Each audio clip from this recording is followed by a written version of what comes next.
coming up on the Medicin Podcast. And then scientism is the mock religion made out of science. Because science is an instrument, science is just a hammer.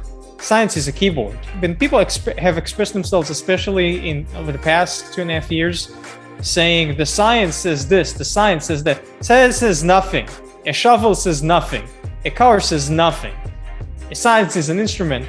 Whichever science says anything is not science, it's scientism. It's science being practiced as a religion. But I say it's a mock religion.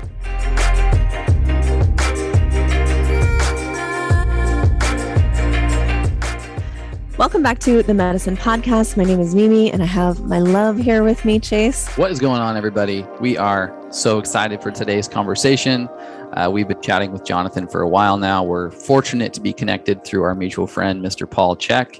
And Jonathan is a man of many, many talents. One of the things I love so much about you, Jonathan, is that you cannot seem to be defined, which is rare in this world that we live in, where everybody is trying to put others in a box and have a definition. And this is my resume that makes me who I am.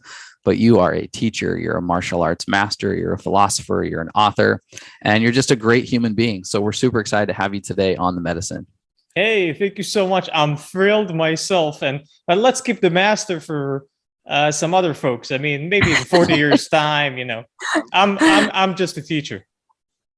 Beautiful. You're a great teacher, and we're excited to jump in and gain some wisdom from you today for us and our listeners.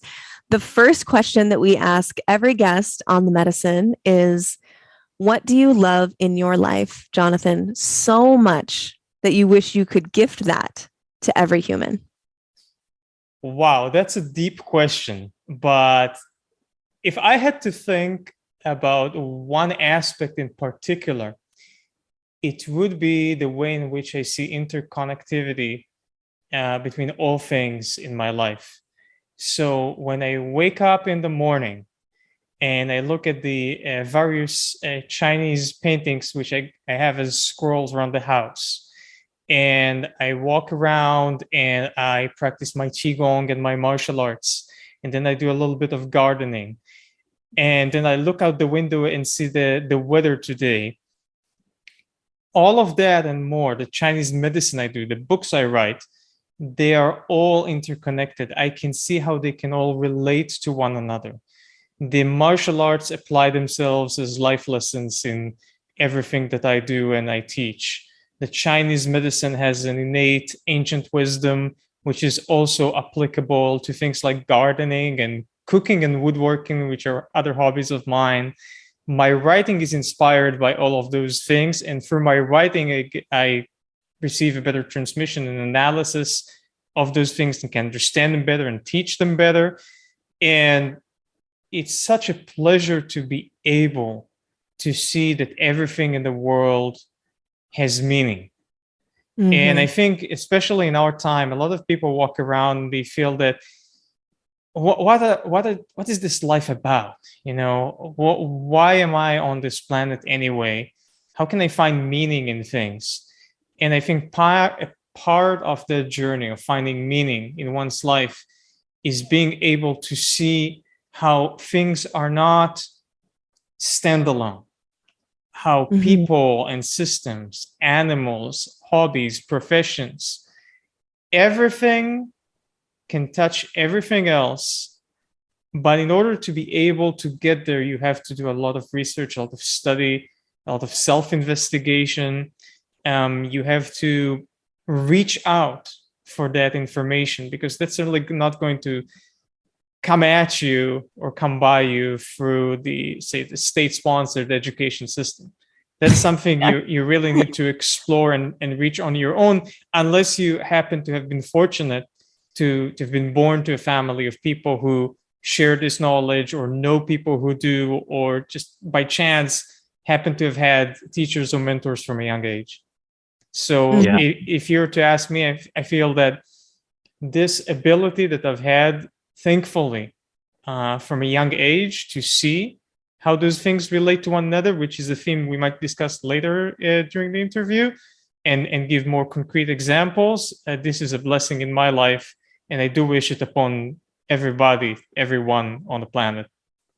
Yeah. No, I love that so much. And it's just highlighting, speaking to, as even if you take something kind of isolated, like just physical health, the more people, and certainly us, the more we've learned about physical health, the more you're really digging into and learning that the body system is a whole and everything affects everything else. You can't simply just take one medication to stop a symptom or to achieve a certain outcome without affecting everything else in the body. And then once you actually start getting healthy, you start to nurture the body as a whole rather than different limbs that are just glued together. So I love that. It's a macrocosm and a microcosm, and it's we see that everywhere. I feel like as people become more conscious, it's like you can't look at things in isolation. And yeah, I definitely think that we'll get to more of that later on. But thank you for that. That's great. Definitely going to come back to more, your experience in diversifying life experiences and areas of study and how important that's been to your overall journey. But just a few questions to get to know you a little bit further. One question that I dying to ask you is, how do you define God in your life, and then how do you interact with God? Oh, wow. That's another deep question. Before I answer that, I would like to reply to the beautiful things Mimi just mentioned, because I find that medicine is a very good example as to why we are confused. Because the way Western medicine is structured, not due to the fault of any particular doctor or scientist, it's just the way that we have come to be in Western culture, is that we just pile up information. Here's a fact about this illness, and here's another fact. Here's that tendon, and here's that bone, and here's that connective tissue, and they just pile on top of one another. Even though we can all see that they are part of a whole, but they're a pile of facts in the manner in which they are taught. And this stems, in my opinion, from the fact that in Western culture, we have come to build systems like our system of medicine. That is what I would call, we should call it modern Western medicine, because we've come to deem, there's medicine and then there's alternative medicine. But there are actually many types of medicine, and we should appropriately name them often as equals. And therefore, it's not that Western medicine is the one and only medicine and all the others are alternatives. Rather, there is modern Western medicine. There's also older forms of Western medicine, or other chiropractic. Chiropractic, actually, if we're honest, should be called tradition. It's a form of traditional Western medicine, just as an example. So Western medicine is not based off principles. It's based off scientific investigation, which piles up more and more facts, which baffles both scientists and doctors and the general public, because the facts just keep coming by us and we can't deal with it. It's more and more to memorize and learn every day, and becomes too much, even for the medical profession. And this is partly why people become so narrowly focused on very small areas of study in medicine, right? There are medical doctors nowadays specializing in the treatment of the rectum or of even specific rectal diseases. I mean, come on. What you study all that medicine for all those years just to focus on the tiny part of the body, as if it's not connected with the whole, right? Right. Or as Kramer would say in Seinfeld, the ass doctor, right? You seen that episode? So to compare with, so listeners understand what I'm talking about here. If you look at something like Chinese medicine, which is neither superior nor inferior, it's just a different type of medicine, different medical system. It stems from a very simple core principle.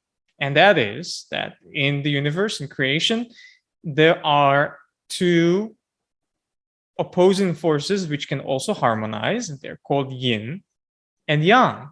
Yin representing what is more feminine or more earthly or darker or accepting, containing, allowing things to flourish on top of it or from it. And the yang, which is more masculine, represents light. That which is above is more forceful, more moving, more dynamic. Also, relatively speaking, can be more destructive, etc. And the Chinese people, in all of their cultural traditions, have attempted to explain everything as an extension of yin and yang. So if we were to apply this to medicine, for instance, in Chinese medicine, we ask, is a person in a state of excess or a deficiency? Which are terms not quite used in Western medicine, albeit Western doctors could understand them.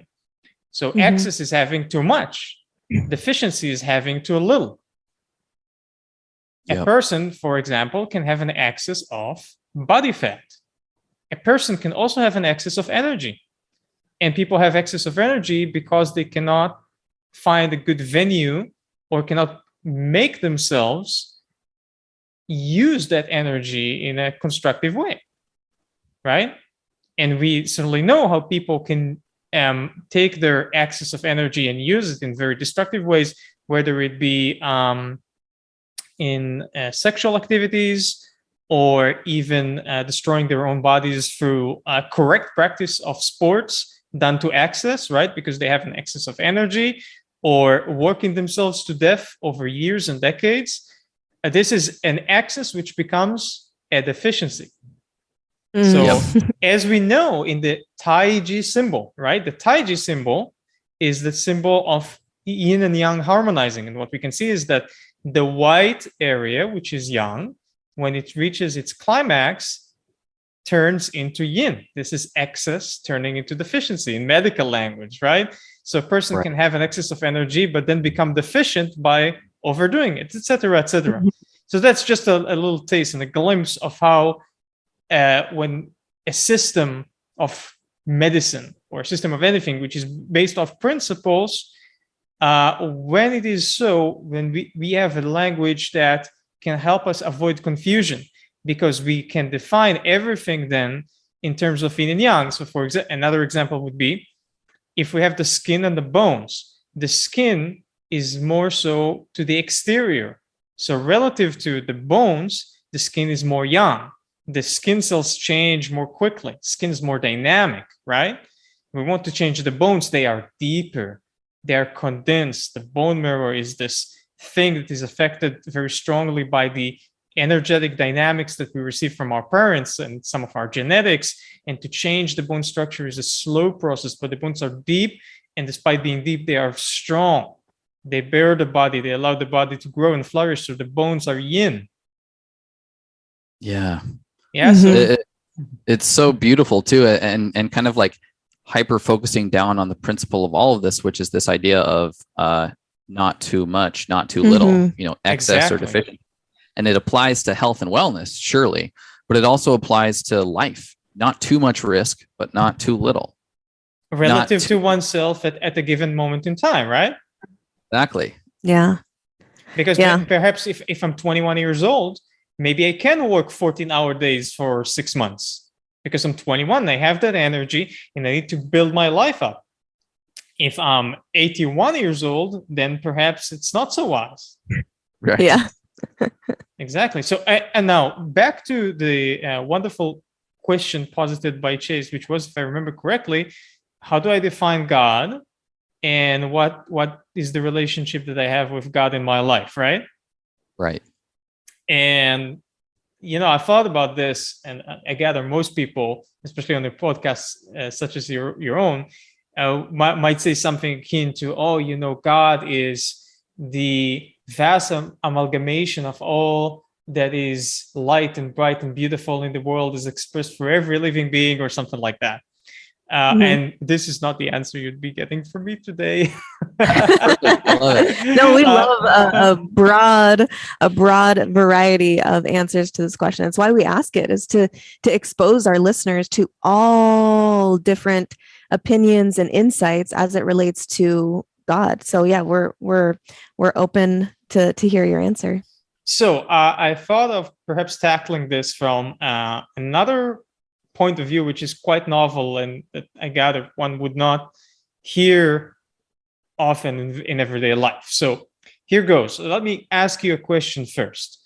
If we think of the term the New Testament, right? Why is it called the Testament and why is it new? What do you think? That's a good question. I've never thought about that really or tried to answer. And I went to Christian, education my entire life. So that's interesting. I would say the new maybe comes from more recent as opposed to earlier in history. And testament is like it's like a testimony. It's an outpouring of information. It's a sharing. So like the newest sharing of what Christians would say maybe like the good news versus more of like Old Testament could be looked at like almost like I don't know, very distant and like almost like at least how I looked at it was like a history book, versus like the New Testament being more something that you could get real tangible nuggets on how to support a loving type of life. Yeah, I mean, my evangelical background, I interpret New Testament to be Jesus having an experience with a God that is different than that of the Old Testament. So it would be this new version of God that can be accessed individually through one's spirit, through the Holy Spirit specifically, through some death to the ego, and a connection to the divine through the Holy Spirit that lives within us, and that you don't have to have these ritualistic sacrifices to access salvation through your God, your Father. Rather, it can be done in a self forgiveness sort of approach. So that is the New Testament that is different from the Old. That's kind of the evangelical version that I've interpreted from my upbringing. Yeah, I think those answers are good and they're quite valid, albeit being different from what I shall now posit. It's a different take on the idea. So from the Jewish point of view, and I'm a Jewish Israeli, things are different because in Hebrew, the books are called, rather than the New Testament and the Old Testament, they're called the New Covenant and the Hebrew Bible. Or to be more exact, in Hebrew you'd say Tanakh. Tanakh is acronym for Torah, Nevi'im, Ketuvim. It's the titles for the book groupings in the Hebrew Bible. So Tanakh would be the Old Testament, and the New Covenant is the Hebrew name for the New Testament. Now, of course, there is the aspect, as you suggested, of the New Testament of God through Jesus. But the reason that the terminology New Covenant is used is, I think, because the early Christians also presented their take on Judaism, which was not yet Christianity, as a new covenant with God, as opposed to the Old Covenant, which is the covenant of God with Abraham. So I think before it was called the New Testament was the New Covenant. And now this leads to my answer. So my everyday relationship with God as a Jew, and especially in the land of Israel and the modern state of Israel, is always for the lens of this thing which we could call a contract. So as listeners may know, I have a legal education, I have a law degree, and I also grew up in a family of lawyers. And as is quite famous, Jews are abundant in the legal profession. But what people do not know, I mean, it's stereotypical that, Jews like money. And I guess everybody to an extent enjoy a more financially prosperous lifestyle. It's not a Jewish trait per se. Also has historical backgrounds. As in the Middle Ages, the Jews were certain rulers, certain feudal rulers sought to humiliate the Jews, so they limited them to certain professions, and one of which was ushery, because money lending was considered very lowly and immoral. And so they pushed the Jews into the financial professions, which is why the Jews have stuck with them for centuries. It's one reason. Yeah. Interesting. Yeah. And also law. I mean, the legal profession was also considered during some periods as, either immoral or maybe sleazy or too cunning in a negative light, right? So there is this original covenant with Abraham. And that covenant is essentially a contract between God and the Jewish people. And the contract goes, you worship me. Terms and conditions may change as they did for the ages, but you hold to this. You hold to the standard of worship, which I might change from time to time. And I promise you that you would be wealthy and prosperous, and your seed would spread as wide, and you be as numerous as the stars in the heavens. By the way, I checked.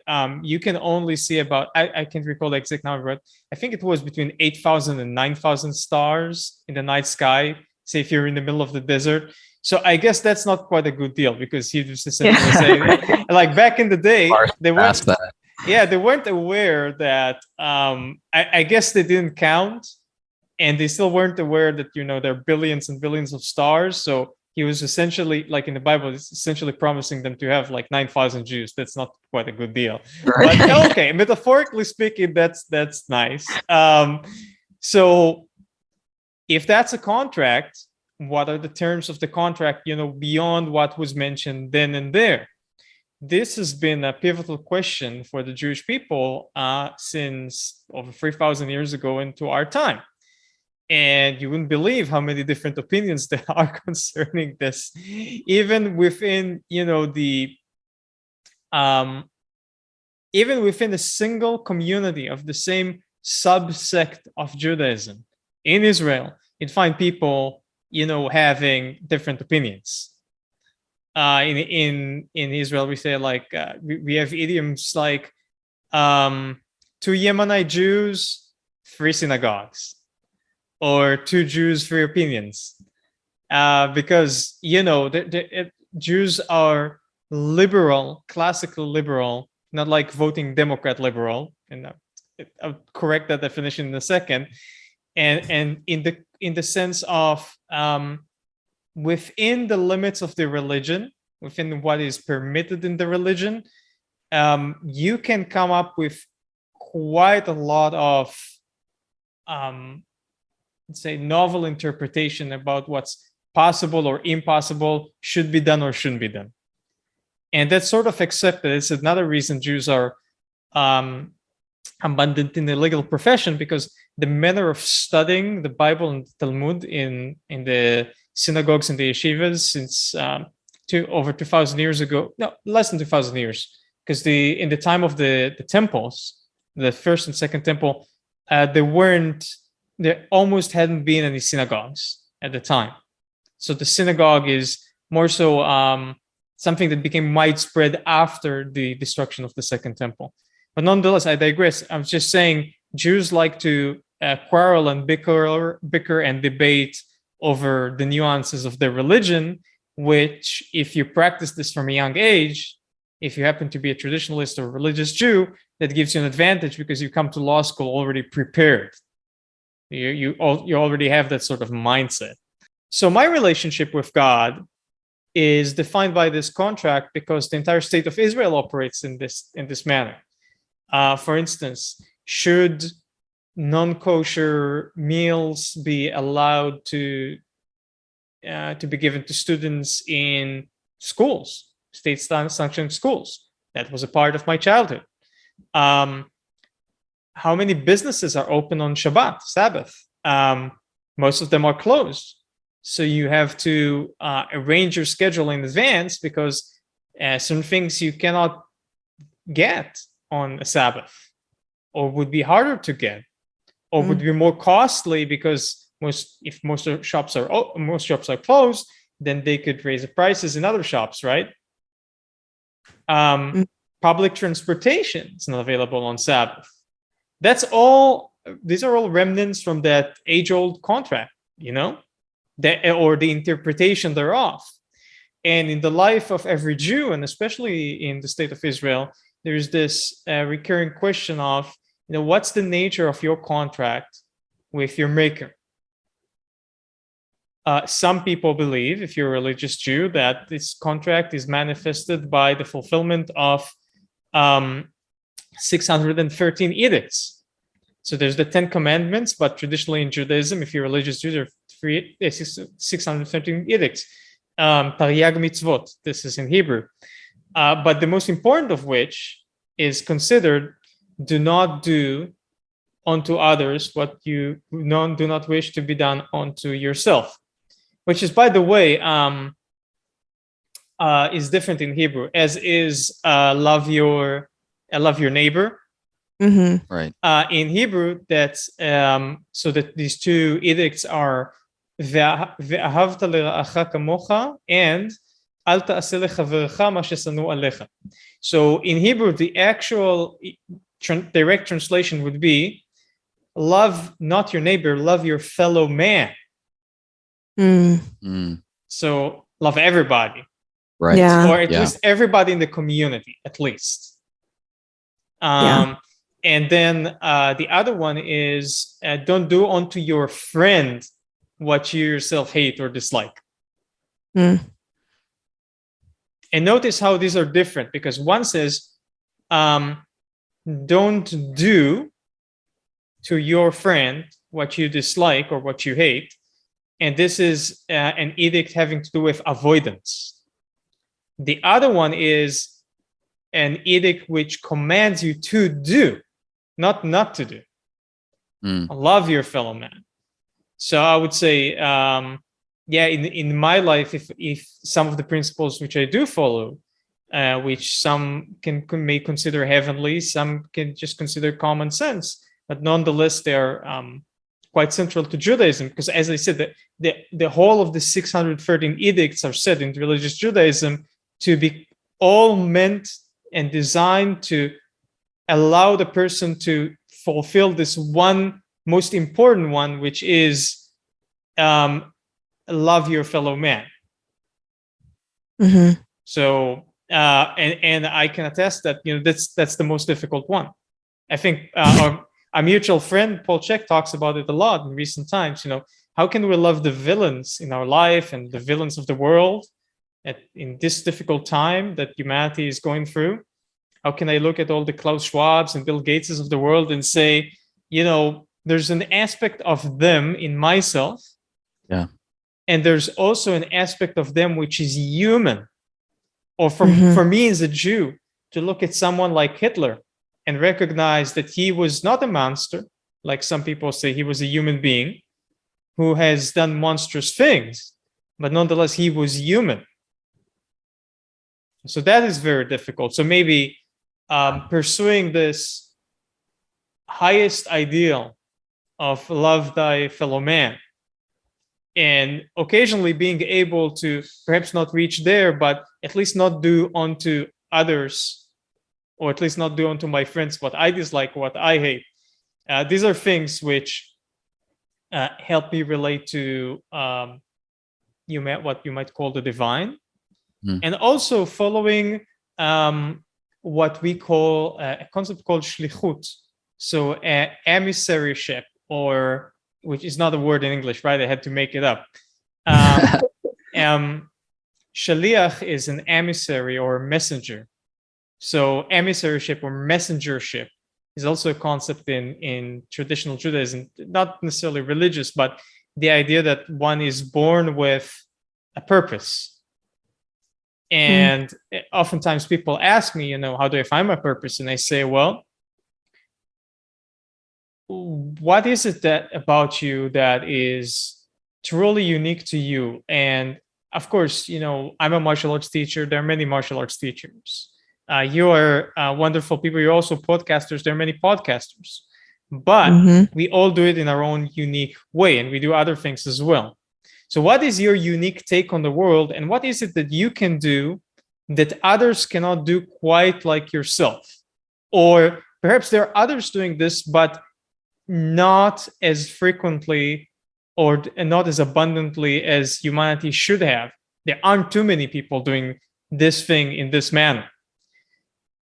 By asking these types of questions, we can find our emissaryship or messengership, or shlichut, this word shlichut in Hebrew, this concept of, what is it about our lives which is meaningful and is meant to fulfill the role of an emissary or messenger onto the world. So this is another way in which I relate to the godliness of the world in which we live, to the limited extent that we can as human beings. But on the whole, I try to avoid religious as opposed to spiritual questions. I'm a very spiritual person, but not very religious, even though I appreciate certain aspects of religion, such as ceremonies, communion, community, etc. But I would say, like they asked Confucius, he's in the Analects of Confucius, his disciples one time asked him, what do you think about gods and ghosts? And he says, I haven't figured out human beings yet, so I don't know about that. Yeah. No, that's well put, and a beautiful, diverse response from that question, which we've asked often. So thank you for sharing, and it's definitely felt. Would love to move into your journey and some of these exceptional ideas that you've spoken about and written about. As somebody who has such a incredible background as a teacher, as a philosopher, your time in martial arts, obviously somebody who's studied law and been in the business world to a certain degree, you're taking on a ton of incredible topics and that are crazy relevant to our time. Maybe explain to us a little bit about your journey and how you got to this place where you have felt so compelled to propose some of these exceptional ideas. In order to answer your question, I think it might be good to first define two cultural terms which we said in advance we would like to discuss. And these cultural terms come to us from China and Japan. One is Gongfu, and the other is Ikigai. So Gongfu is what people typically confuse with the pronunciation Kung Fu. People think that Kung Fu is a martial art. As a matter of fact, Kung Fu has become an umbrella term for Chinese martial arts, all Chinese martial arts, that is. Amongst the Chinese themselves, they don't call any martial art Kung Fu in their native language. Rather, they have specific names in Chinese for these different martial arts. And we have confused the pronunciation. We call it Kung Fu rather than Gong Fu, as a lot of the martial arts world as it came to the West was influenced by Bruce Lee. And Bruce Lee was from Southern China, and he spoke a Cantonese Chinese dialect. And the greater bulk of Chinese people speak Mandarin Chinese, which is nowadays the standard Chinese, in which we say Gong Fu with a G. Now, Gong Fu, even though it has become an umbrella term for Chinese martial arts, is actually not even that. It is a cultural term in China, which means skill which has been acquired through hard and continuous practice, usually a high level of skill. So serious level of skill which was acquired through hard and continuous practice. Therefore, if we see a very skilled basketball player, we can say that player has got Gong Fu. If we go to a restaurant and we're served a really good dish, we can say that the chef has brilliant Gong Fu. If we see a fantastic dancer or martial artist, anybody who's considered to have a high level of skill, which was acquired through continuous hard practice over a long period of time, typically years and decades, has Gong Fu. And now I'm going to skip to the Japanese term, and then we're going to come back to the two of them and explain their relevance to Chase's question to me. The Japanese term is Ikigai. Ikigai is a very unique term, which means something in your life for which it's worth living for. but it is also narrowly defined by having 4 attributes. So it's not just something you live for, but it has the attributes of 1, you are good at it, objectively good at it. 2, you enjoy doing it. 3, the world needs it. And 4, you can get paid for it. Hey homies, if you're anything like Chase and I, you really enjoy exercise and building a healthy, strong body. Obviously, what we do inside the gym is important, but what we do outside of the gym is just as critical to our success, like the supplements you're using to support your results. One of our favorite conscious body brands is called Kion. We've both been using Kion for a few years now for muscle building, strength, and recovery. Kion is well known for being super clean, super tasty, and super effective. Our supplement trifecta. Chase and I both use the aminos, the whey protein, and the creatine on a regular basis. Yes, creatine is for women too, and Kion's is top of the top shelf. To learn more about Kion, head to our medicine cabinet at themedicin.com and use the code MEDICIN, MEDICIN, for a nice discount on any and all Kion products. Enjoy. Perhaps you might not get rich doing that, but you can receive some type of job, or livelihood. Compensation. Make some type of livelihood from it, right? So ikigai is something which you live for, but you must be good at it. You love doing it. The world needs it, and you can get paid for it. And of course, many people have a lot of things in their lives which only have some of those attributes.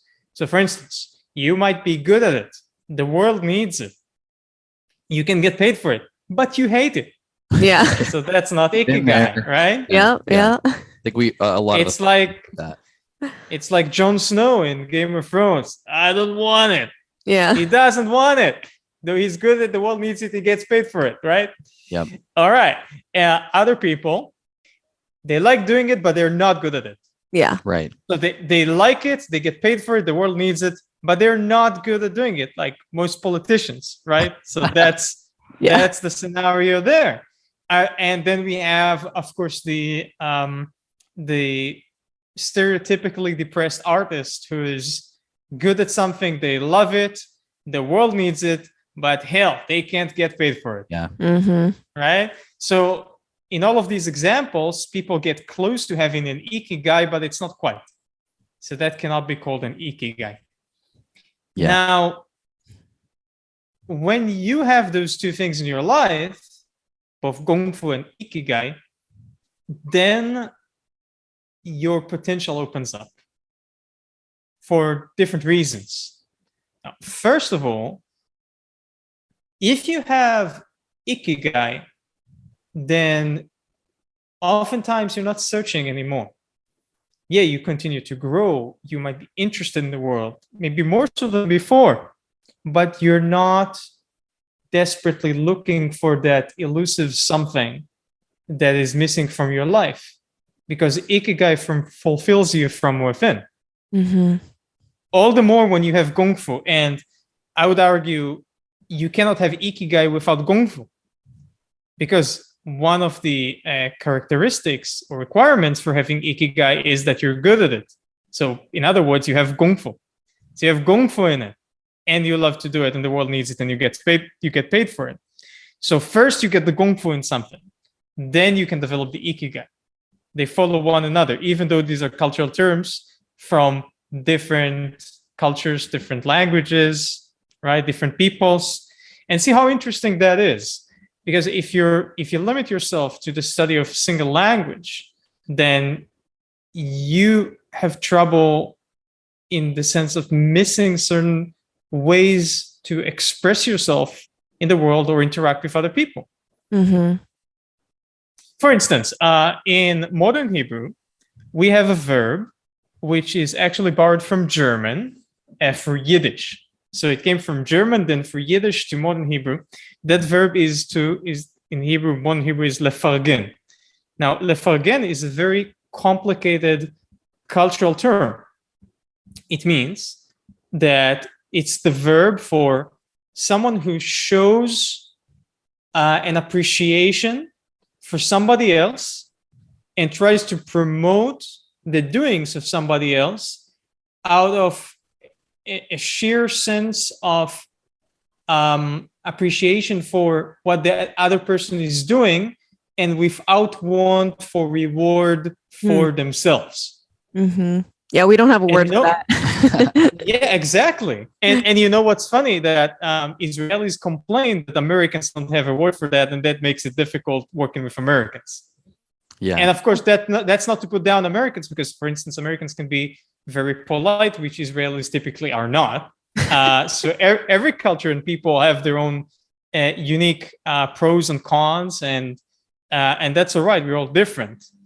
I'm just saying that if you don't have a verb like that, like I just described, right? Then you cannot think in the context of what word would I use when I want to express my utmost appreciation towards someone without a want for myself to get anything out of it, or that I want to use a verb to describe another person that I think should do it for somebody. That is very difficult to describe if you don't have a word for it. Yeah. As is the concept of Gong Fu, and more so the concept of Ikigai. Now, Chase asked me what had led me on the path which I'm on now. And part of the answer would be that by acquiring Gong Fu, especially in the martial arts, but also in other areas of study and expertise, and then by developing my Ikigai, which for some years was primarily the teaching of martial arts and the writing of books, but nowadays also work in the profession of traditional Chinese medicine. These things have opened the doors for me personally, in terms of spiritual and intellectual development alike. Once you have those things, it's not only that you feel at ease with yourself because you have purpose in the world, and you work toward building on that purpose, but also for those areas of study and expertise, you are actually forced to step out of your comfort zone. So, for example, I did not feel that comfortable with a deep study of human anatomy. A rudimentary study was fine, but a deep study, I felt, I'm not sure this is my thing, right? And one could have said, you're in the business of martial arts, then you should know better. Although most people don't study anatomy at all, even as martial arts teachers. But then once I got, for the martial arts, I got to the point where I would never, up until a few years ago, I never considered myself a doctor or a healer. But then I got to see a lot of my students with various health issues and problems, and my heart just ached not being able to help them. What kind of teacher am I if I can teach them about life and about the practice of these particular traditions, but when they have an illness or they have an injury, I can't do nothing about it. I can only send them to some professionals. Sometimes they help, sometimes they don't, and I'm just helpless.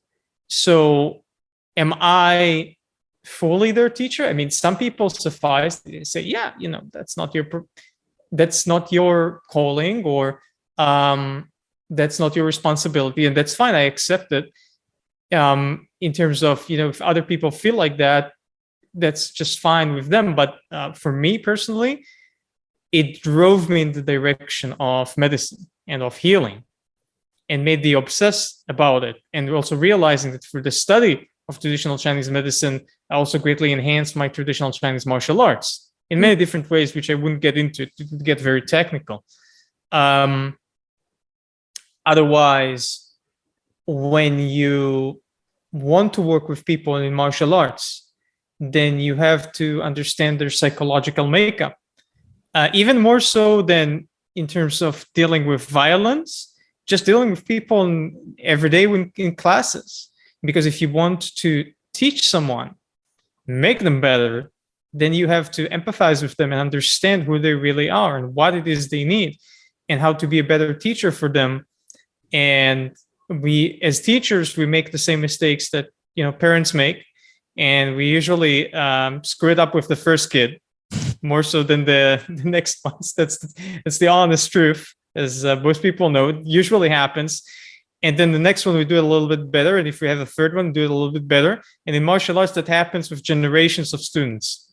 You screw up the first generation of students to some extent in terms of how you deal with them, your interpersonal relations, or perhaps you're overzealous with the amount of physical intensity in the classes, or maybe you underdid it and there wasn't enough physical intensity.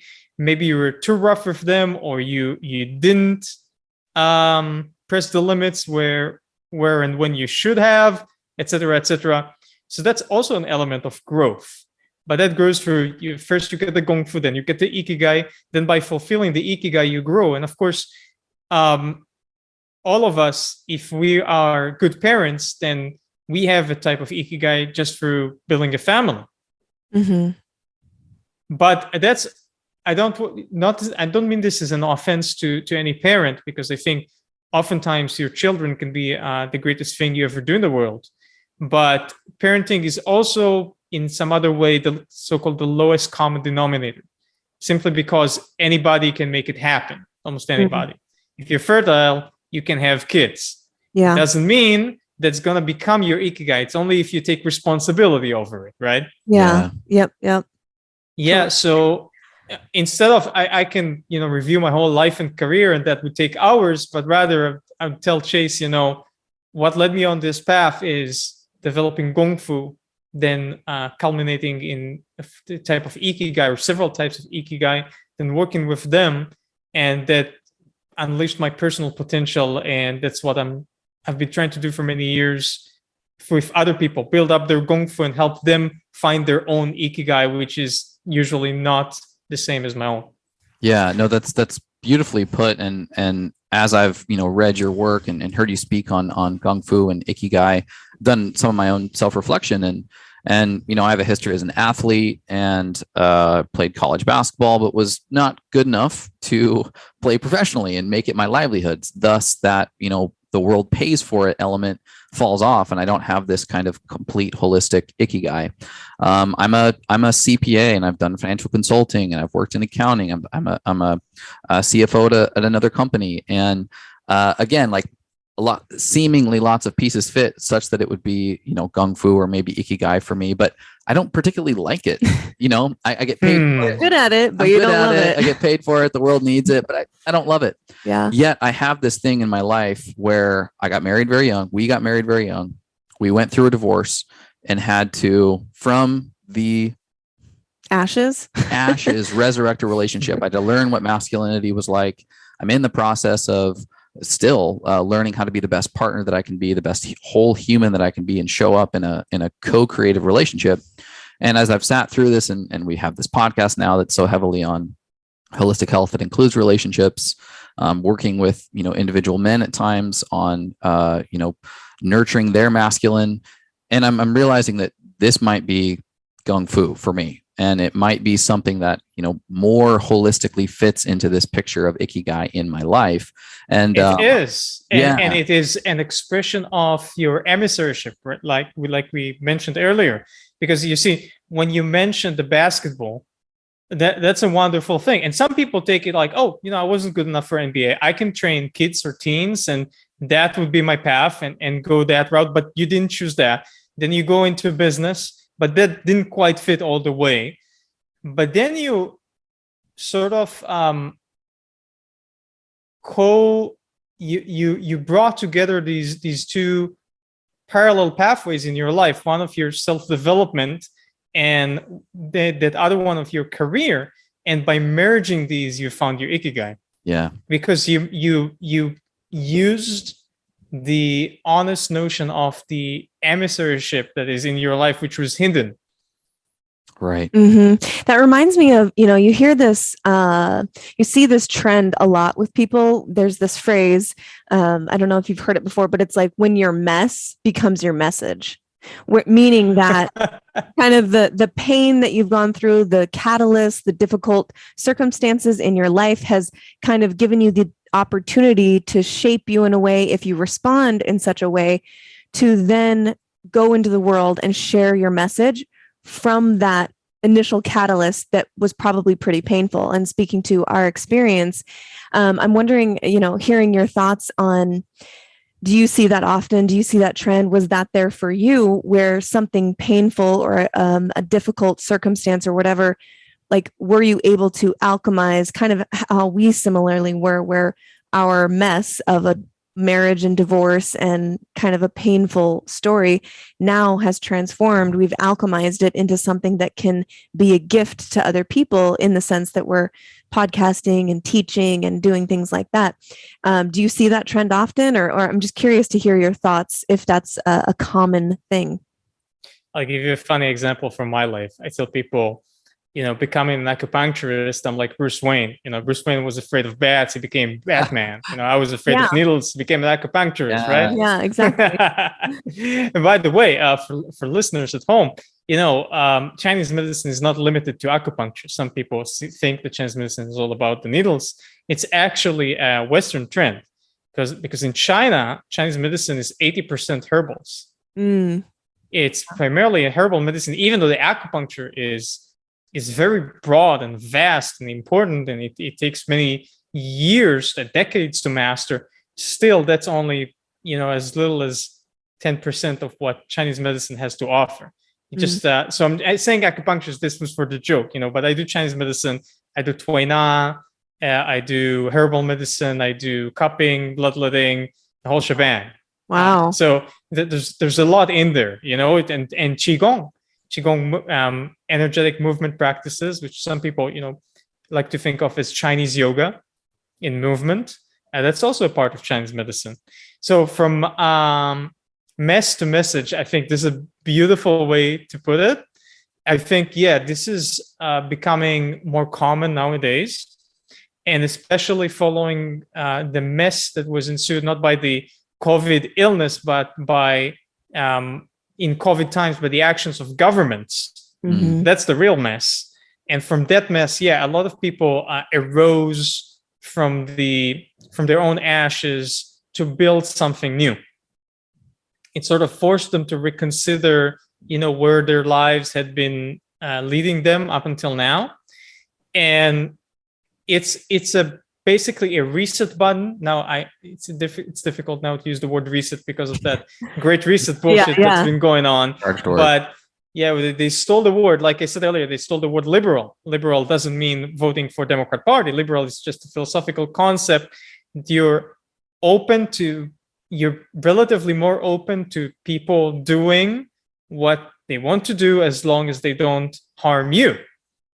So liberalism is the notion of, if you don't bother me, I'm not going to bother you.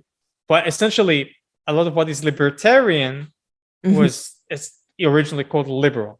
Right? There's a political confusion in the States. People hijack the word. Now you can't use it because it means something else. But only in the United States. Outside of the United States, nobody thinks that liberal means you vote for the Democrat Party.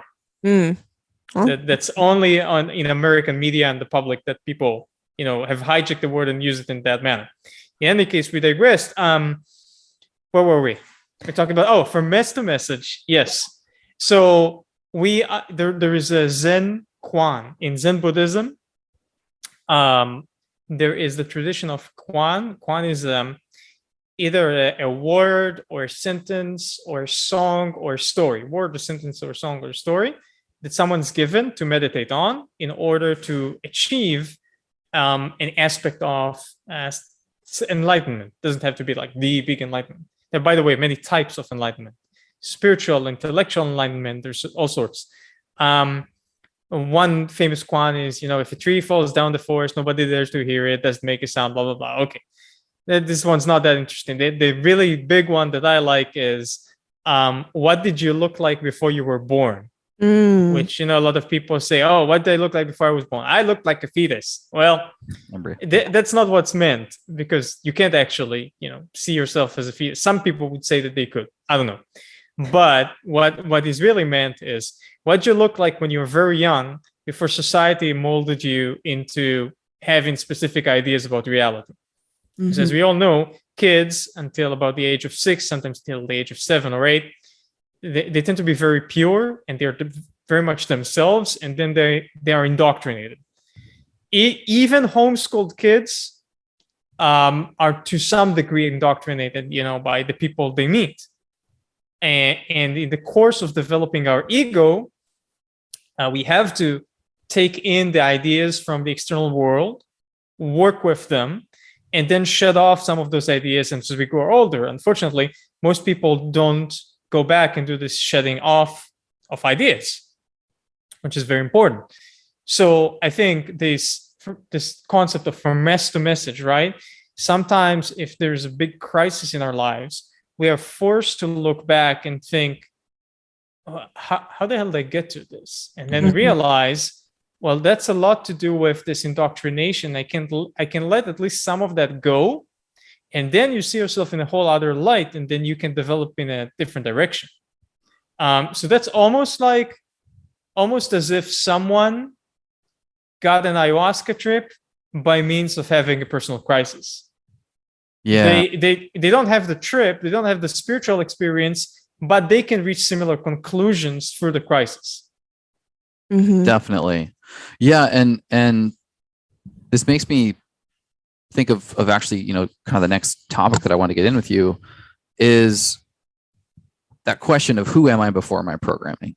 Who am I before my cultural indoctrination? And that's something to be meditated upon. And we're consistently doing that, because it's like, who was I before I was told I needed to be an athlete, before I needed to be successful in business, and drilling into that space. I think what can help with that is something that you've embodied evidently in your life. And that is a deep understanding of diverse cultures, diverse traditions, and histories. Can you describe how important it is to gain an understanding of history and culture from a diverse standpoint, from tradition? I think it can be the solution to this idea of who am I before my programming, simply by putting yourself into other cultural spaces and environments such that you can question what you've been run through from a programming perspective. Yeah, I think what you've been pointing to, Chase, is that without second look or another point of view at life in general, and your life in particular, you can't quite make sense of it all. So a person can live in a very primitive, so to speak, village till the earth, from the moment they're born till they're dead, have a blast, and that's it. And that's not necessarily either good or bad, but it lacks a certain measure of depth and meaning. Now, there were periods in human history where, entire generations did not make much intellectual or spiritual progress because they're very content with living a certain type of lifestyle as described or otherwise, and that is fine. We live in a time of a different influence. You see, the universe changed. If you look at the ocean, if we go to the ocean shore and we look at the water, then we see that the water is influenced strongly by the moon, right? There are the tides.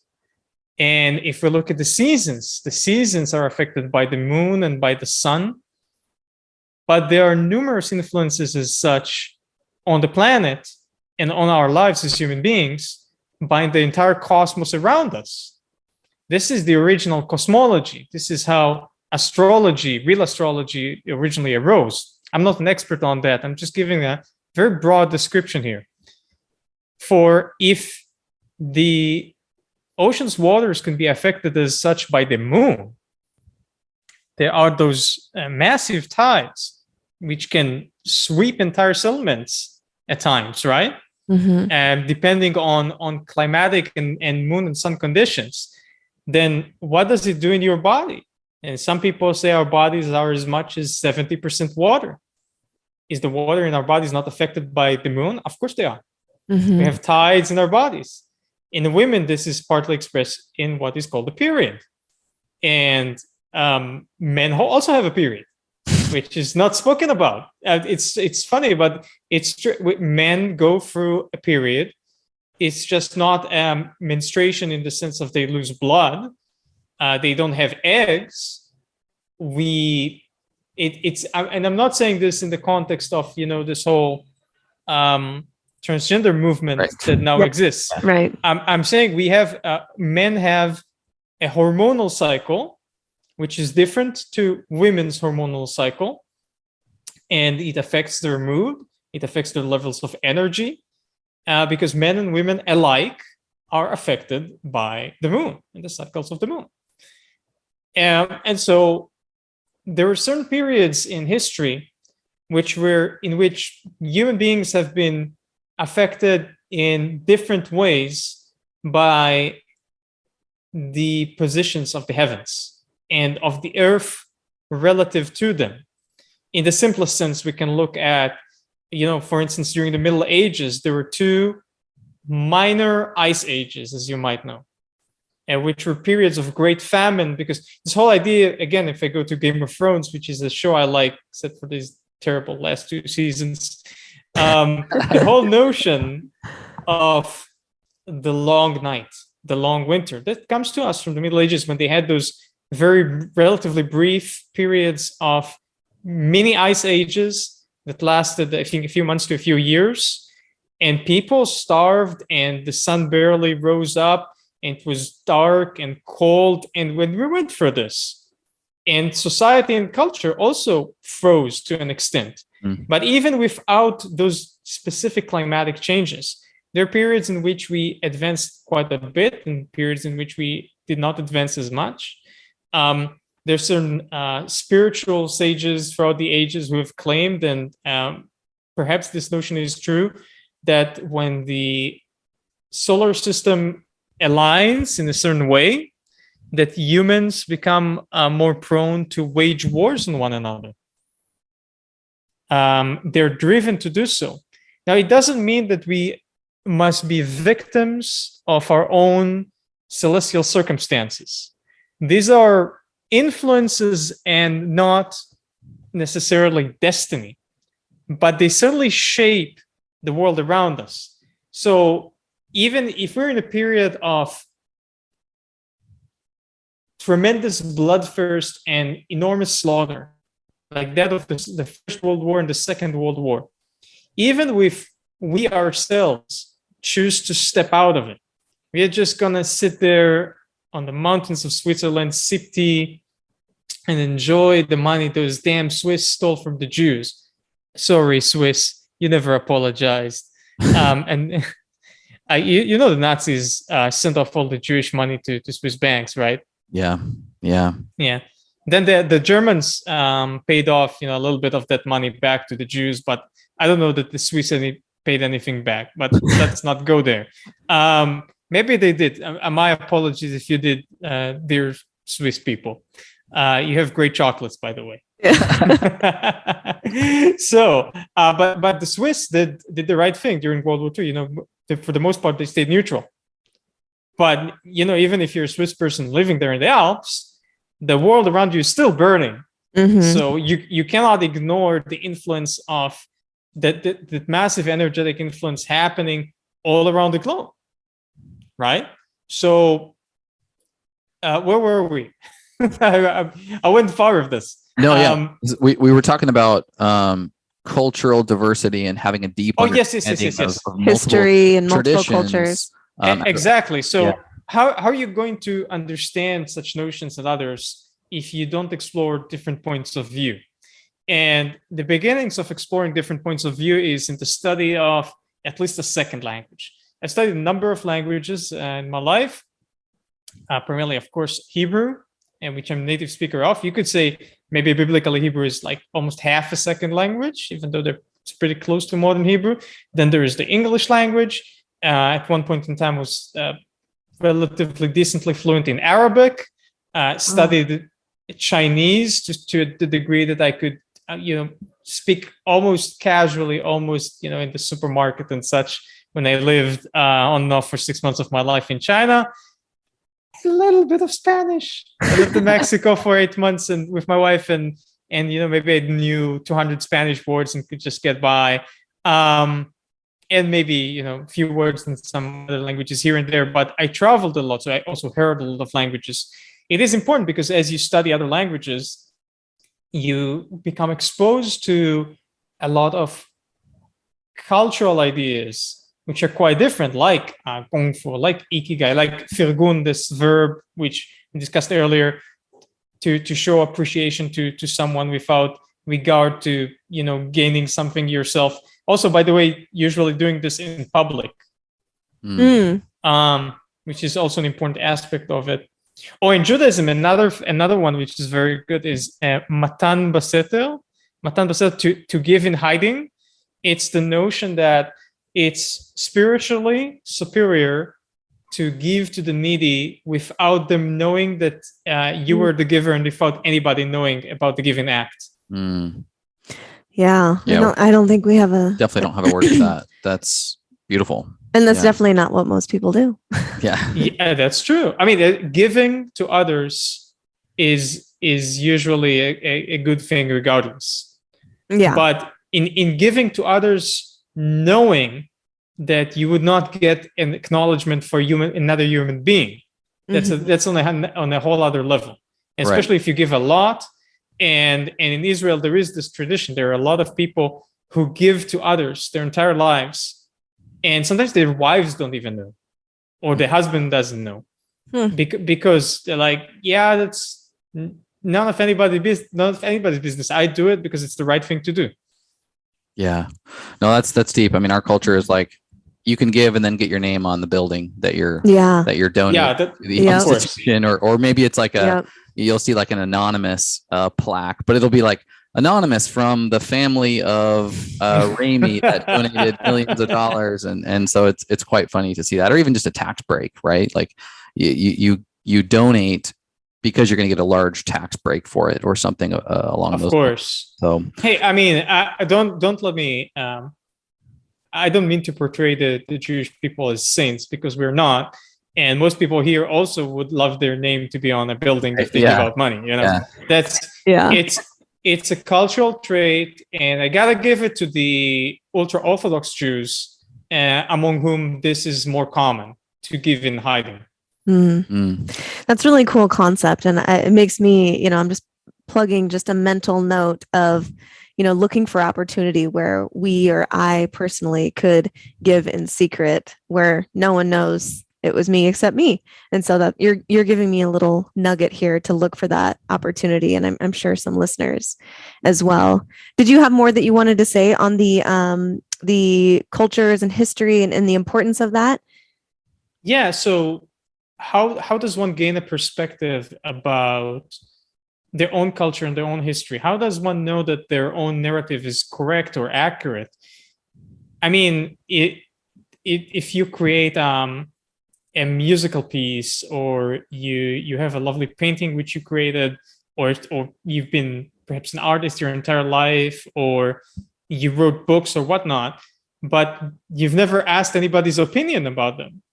Now, and that might be beautiful because you create for creation's sake, but then there's also a level of subjectivity which is too extreme. You have to look outside of yourself, which is also partly why having romantic relationships and hopefully marriage is very important in people's lives, because finding that other half is the biggest, can be, it's not the biggest, but can potentially be the biggest push for a person's individuation and spiritual growth, if they allow it. Because this is the person whom hopefully you're going to allow to be closest to you, and thereby, for being most intimate and knowing you best, they can also provide the best point of view on most things that you do. Mm-hmm. Yeah. Yeah, they become your mirror for Mhm. self-reflection, because But- your actions can't go very far before they bounce back at you. Exactly. But just as you have your partner on the micro level of interpersonal relationships, so must you have, I'd say, partners for your culture on the whole, on a macro. You must have a partner for your language. You must have at least one other point of view. So you need to have a second language, and then it's easier to have a second culture. Yeah. And you must also choose not something. Do not choose something because it is different. A person must choose a different language and a different culture because they really feel that they relate to them. Yeah. Yeah. No, that makes a ton of sense. And kind of into the next topic that I'd love to talk about, which would be mentorship. We are and having other people and other experiences in your life, other energies. We're in a world of coaches, and everybody's a coach. And if you go on social media, there's 20 coaches that immediately show up trying to be the next Tony Robbins or the next Paul Chek. But it's super valuable. I think our culture lacks proper initiation. And then surely we have enough authorities telling us what to do, but we lack the wise man and woman. We lack the mentor in our life that is a guide, but not necessarily telling you what to do. In fact, they might refuse to tell you what to do when it comes to large choices. So I would love to hear from you what finding a mentor and how to find a mentor looks like. Did you know that Mushy Love Latte contains 3 to 5 times more organic mushrooms per serving than almost any other mushroom product out there? How did we do this? Well, we started with the question, how do we get the most mushrooms possible packed into each scoop and still make it delicious? It took us a while, but the result is a whopping 1 gram of chaga and tremella in a mixture that tastes like a liquid cinnamon roll. To support robust immunity, glowing skin and hair, and overall cellular hydration. All organic ingredients, no weird fake sweeteners, and our mushroom growers have over 40 years of experience. They are OGs in the mushroom industry.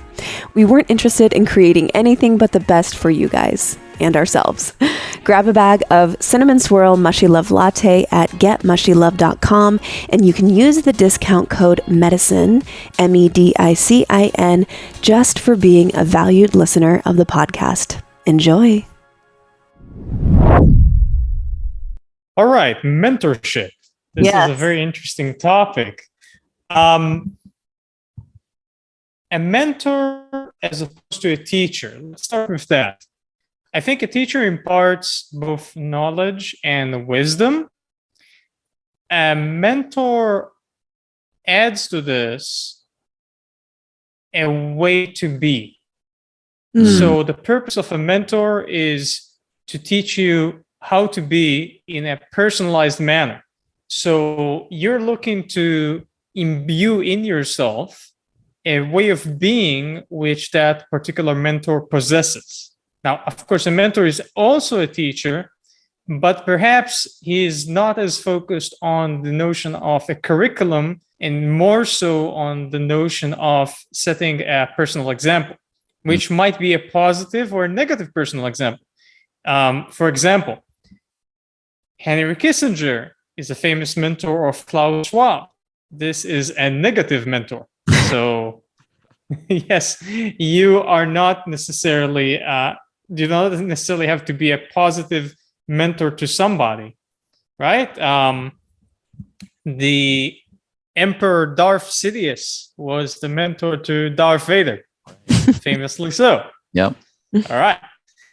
Mentorship is a concept. It's neither right or wrong, good or bad.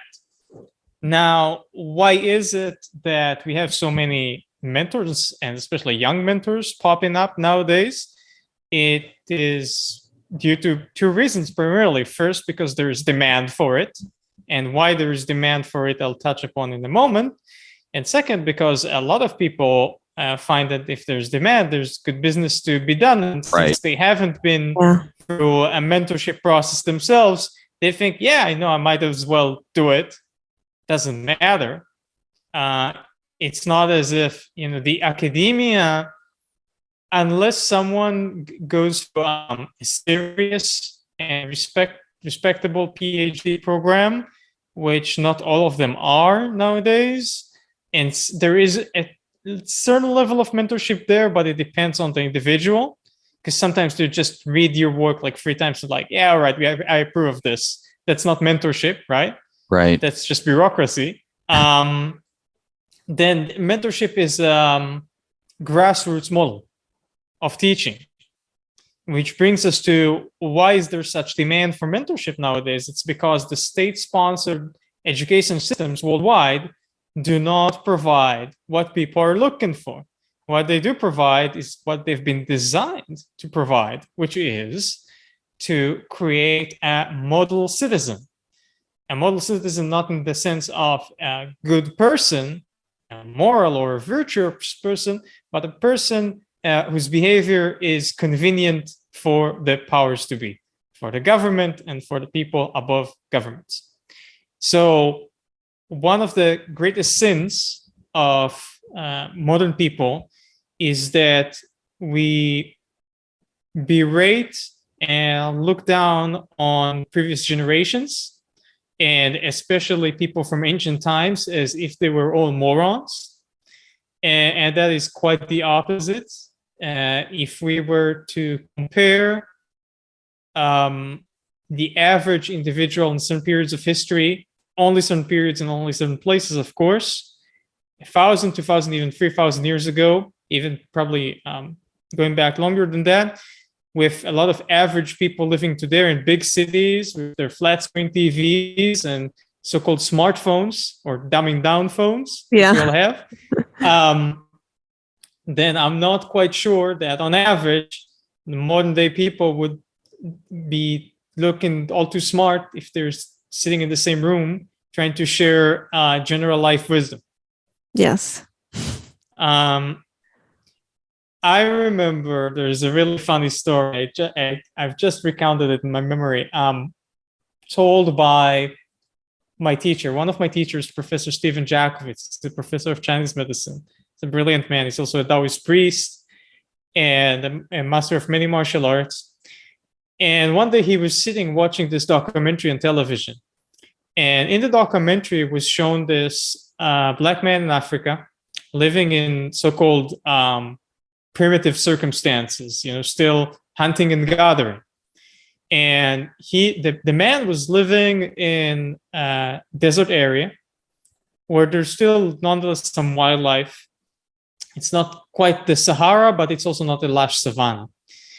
And the man needed to locate the nearest water source in order to avoid dying from dehydration. But he didn't know where the water is. So what the man did was quite incredible. He saw a baboon and he tricked the baboon. He made eye contact with the baboon and walked over to a tree in a sneaky way so the baboon would suspect, and went into this very small hole in a tree and put something in there, just a rock or something, making the baboon think that the man hid something in the tree. And then he went away. So the baboon comes and he tries to get the thing out of the tree, but gets his hand stuck. The intention of the man who put the thing there in the hole. Right when now, as you might know, baboons are very dangerous. An adult baboon can kill an adult human being. They have enormous fangs. They're extremely powerful, even though they're not that large of an ape.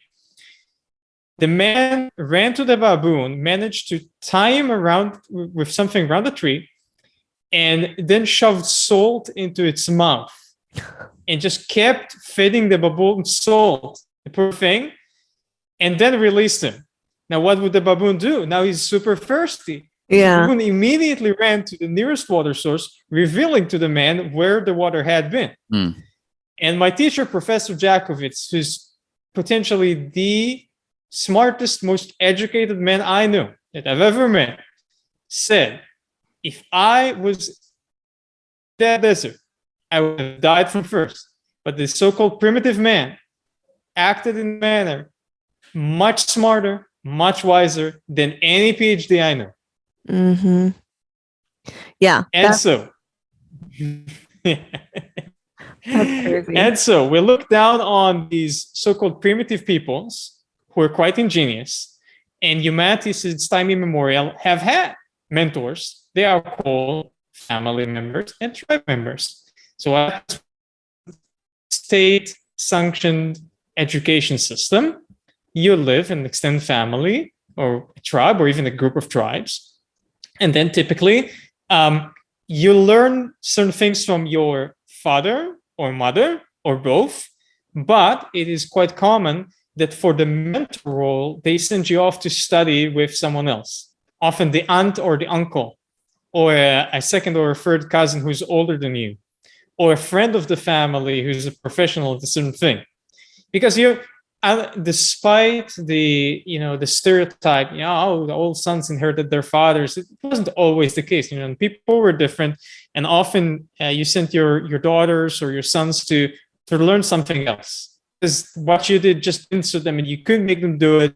So, and it's anyhow, as people know, it's very difficult to teach your own closest relatives. We can be lovers to our partners, but teachers, that tends to be difficult. Yeah. It's difficult to teach our partners, and it's very difficult to teach certain technical things to our children. So we send them off to study with some relative, that or a good friend of the family. And this was the traditional model. This is what people did, and they did this for thousands and thousands of years. And then right around 150 years ago, give or take, came in different times in different countries. Schooling, as we know it today, started rising up. Now, of course, there had been some types of schooling all over the world for thousands of years, specialized schooling. The Egyptians who wrote hieroglyphs went to special schools to study that. But they did this in the form of, it was more like a mentorship sort of school. Also in ancient Greece, the famed philosophers, and the cult of Pythagoras was a philosopher, but also a mathematician. There, people were taught, in sort of a school, but was more of an apprenticeship. Sometimes you were in class, and oftentimes it was just you or maybe 3 or 4 or 5 people with one teacher, and you kept doing this for years, right? In martial arts tradition, and even in law, some people don't know this, but law used to be taught through apprenticeship only. When these universities started a few centuries ago, I think the first universities are maybe perhaps as early as the 1500s. But it took a few centuries for the legal profession to reach universities, because if you desired to be a lawyer, you actually went to a law office and asked to be someone's apprentice. And you studied there until you can carry forth the profession with fluency and literacy. That's what you did, and you had mentors. And so it's sort of embedded in our culture, in the Western culture, as well as in other cultures, that mentorship is something we desire, is something we benefit from. I mean, it is in our both in our spiritual and biological DNA. Yeah. Mm-hmm. I mean, you look at dogs who've been bred to chase some types of fowl for several generations. After 10 or 20 or 30 generations, those dogs are just hell-bent on getting at birds, right? And you think about humans, and you think like, oh, humans have been mentoring one another for hundreds of generations. So obviously, we look for mentorship because this is the natural thing for us to develop ourselves. We have this natural yearning to find a mentor, but then this is not being produced by the mass education systems, which cannot cater for it with their budgets and the way they're structured, and do not desire to do so. Right. Yeah. Yep. It's there's a few things coming up for me. A couple points that I'd love to make. One, in the community and culture that we grew up in, very emphasized to kindergarten through high school and then go to college. It's very academic based, and there's very little apprenticeship, if none at all. And what's missed is that emotional, just the act of sheer shadowing somebody who understands their craft. There's a level of energetic communication that takes place just by sheer witnessing that individual at their craft. That's missed in a classroom setting. To memorize this has a term in China. There is a cultural term for this. It's called a heart-to-heart transmission. Yeah, Mhm. yeah, Yeah. it's exactly that. You can memorize all the definitions in the textbook, but without any context, you're not going to understand the magnitude of what you're actually Mhm. learning. I think second to this, and back to a point you were making earlier that comes up for me, is how important it is to have mentorship that isn't your father or your mother. Yeah. There's a couple things that I see with parent dynamics. One is that they don't love themselves enough to see past their projection of themselves in you as the child, and thus turn into dictators and tyrants, almost punishing that version of themselves that they see in you. And they're not mentoring. They're trying to tell you what to do and where to go, like a tyrant or a dictator.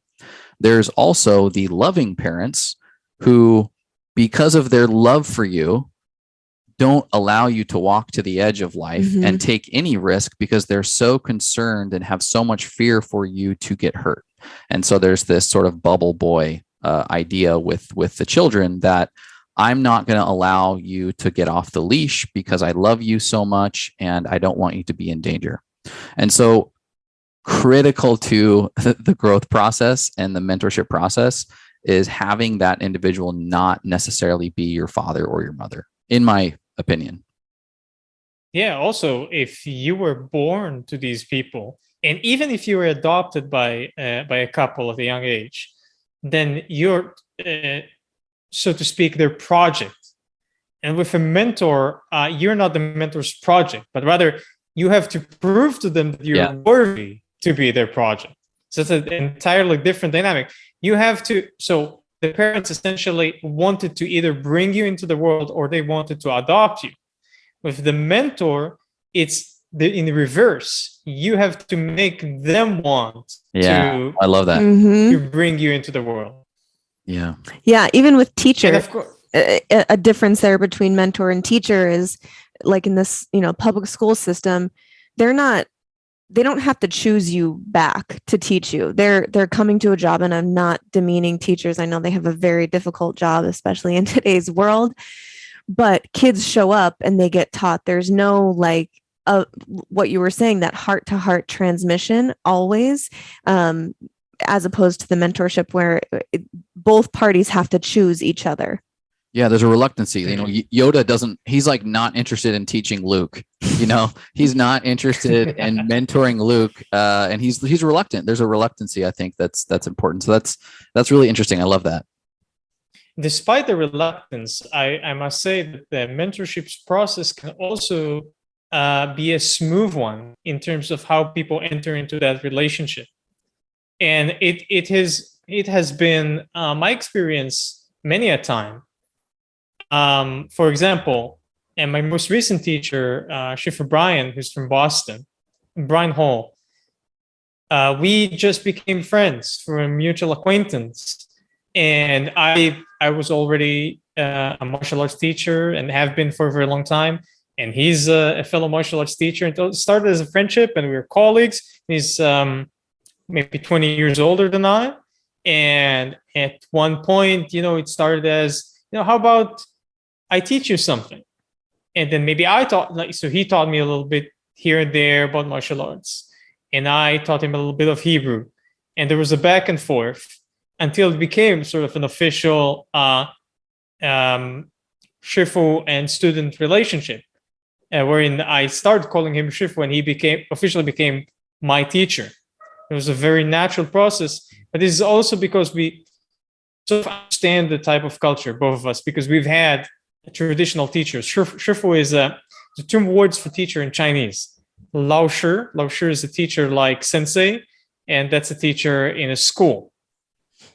So kids in the school would call the teacher 老师. But there's also Shifu, and Shifu is a master teacher or a tutor teacher, a father teacher. It's literally the characters mean father teacher. So this is a teacher that has a mentorship relationship with you, and there's some unspoken cultural rules for how you get into that type of relationship. I won't get into that, but it's a whole concept in Chinese culture. So the Chinese know oftentimes, if they're traditionally minded Chinese people, that they should look for a shifu, for that type of mentor. Then in India, there's another common type of mentorship, that of the guru. The shifu in Chinese culture is more of a family member, or elder family member, or father figure, depending on the age gap and the relationship between the teacher and student. And then the guru in India is a type of a somewhat more submissive relationship, where you bow down all the way and you do, oftentimes everything or almost everything the guru says. And that has to do with that particular Indian culture. And a lot of people follow that, but that's just the way it developed in India. And Indian people often look for a guru. And even if their life's path is, maybe they're a CEO of a tech company, maybe they're a salesman at a kid's toy shop, irrespective of who they are, they often, Indian people, traditionally minded Indian people, look for a guru because they understand, I need somebody like this in my life. In traditional Jewish culture, it is said, every man needs a rabbi. So people typically choose at least one rabbi who's their main guy. He's their main mentor in religion, sometimes also in life, but at least in religion. And I know a lot of people, and I think even most Jews, have more than one rabbi as a mentor for their lives if they're religious. At least 2 or 3. There's one main one whom they often follow throughout their lives, not always, and they might have as many as 10 throughout their lives, or even more. A mentor is somebody whom you can be with irrespective of Jewish culture, for not just speaking about the Jewish people. A mentor is somebody you can be with, I guess, for at least a few months. That's the shortest period of time that sounds reasonable to me.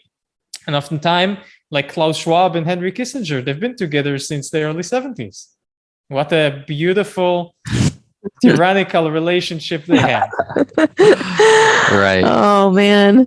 Well, I would love to get into a few of the different concepts that you share in your book, Exceptional Ideas About Humanity, which Chase and I have been reading to each other for a while. It's really fun to read to each other and then pause and oh my God, that's amazing. Let's talk about this. And so it's brought up really amazing dialogue between us. And I highly recommend anyone listening, this is a really good book. If you love expansive ideas, maybe that you've never been taught or never even thought before.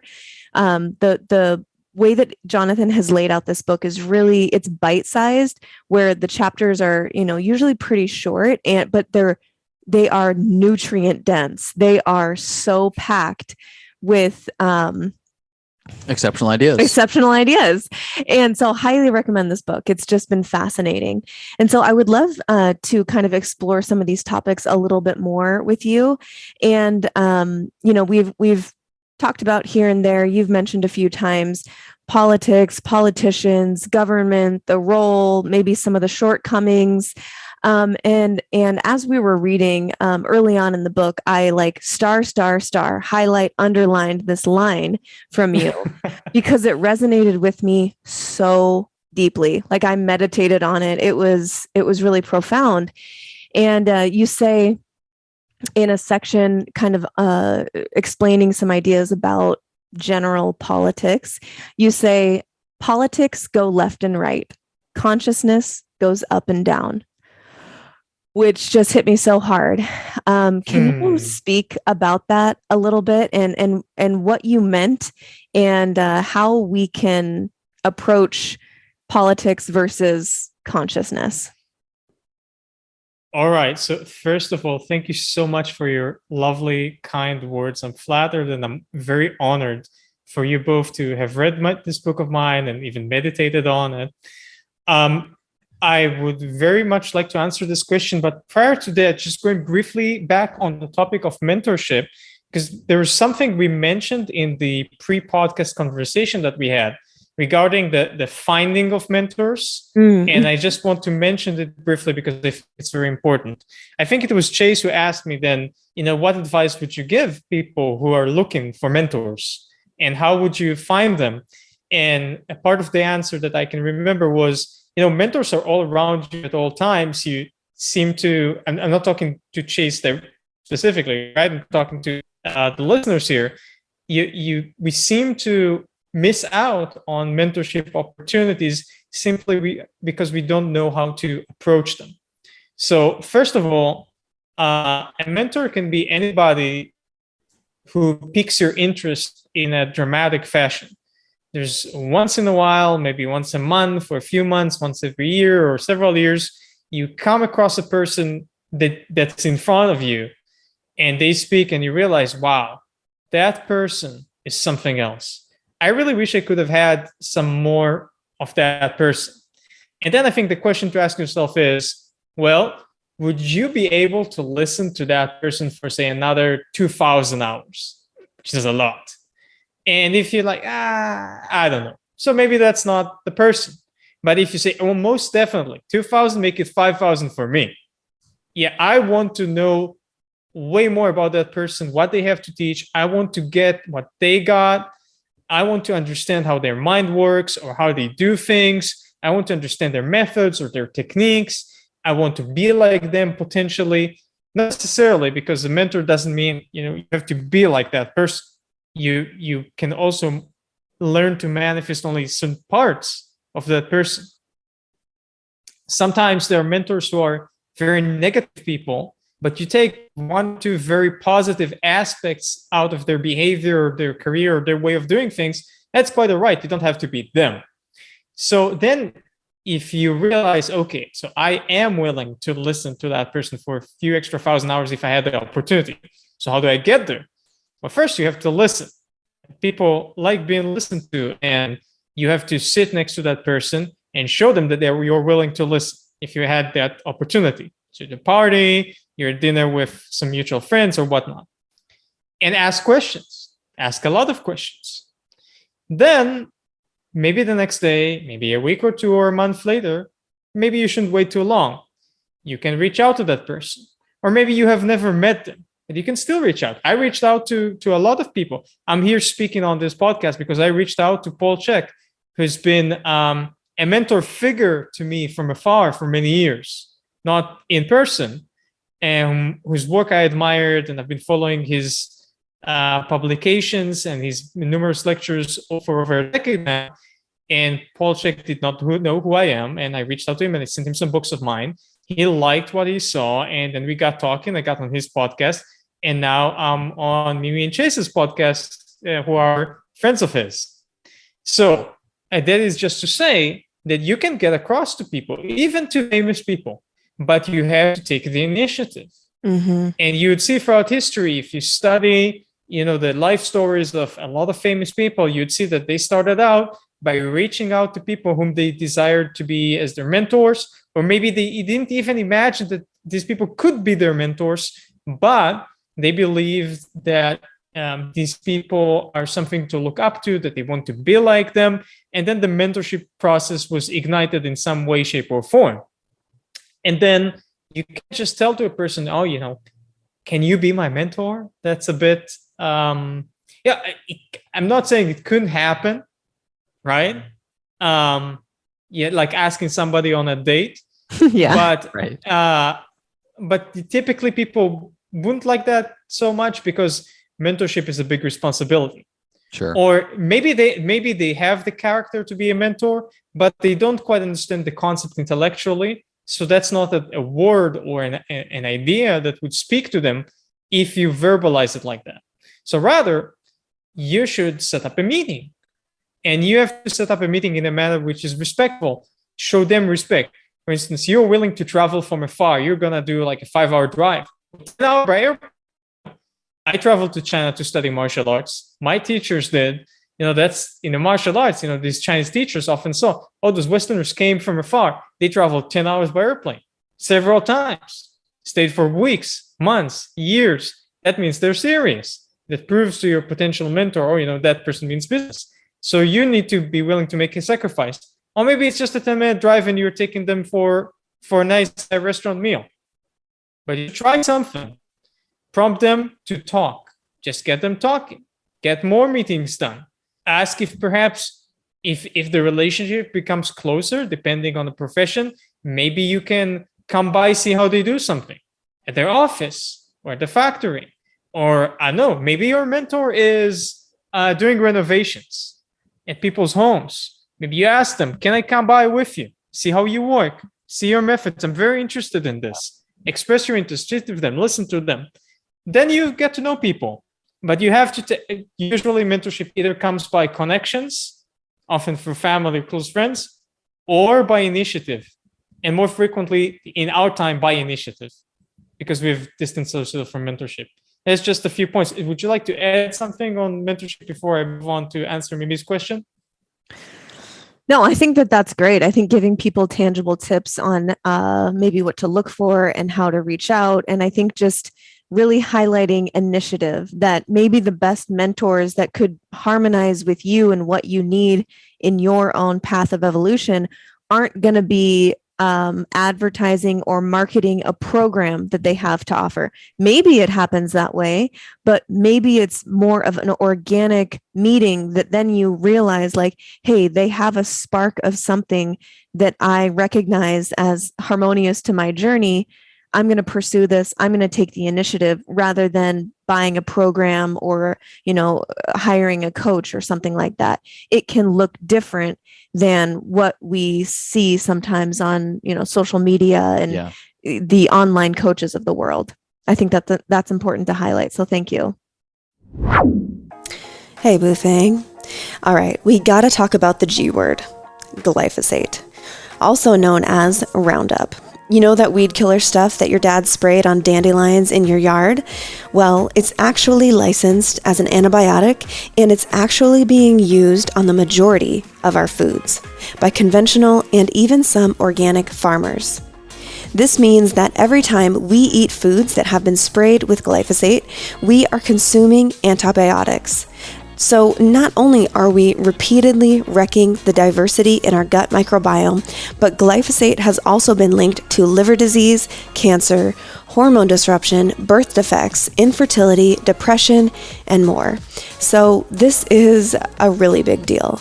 And you're not alone if the glyphosate battle can sometimes feel overwhelming. I totally get it. But instead of feeling helpless, I want you to be informed and empowered. There are brands that are doing the extra work and going the extra mile to provide the glyphosate residue-free certification on their products. One of those brands is Organifi. When you use a scoop of any of the Organifi superfood blends, you can rest easy every time knowing that each one of Organifi's ingredients, whether it's the medicinal mushrooms, adaptogens, or other health-supporting herbs, are carefully sourced from organic farmers who do not use glyphosate. Because I prefer to live my life without chronic disease, I am obsessed with finding foods that are certified glyphosate-free. I do not want this toxic antibiotic in my life or in my body.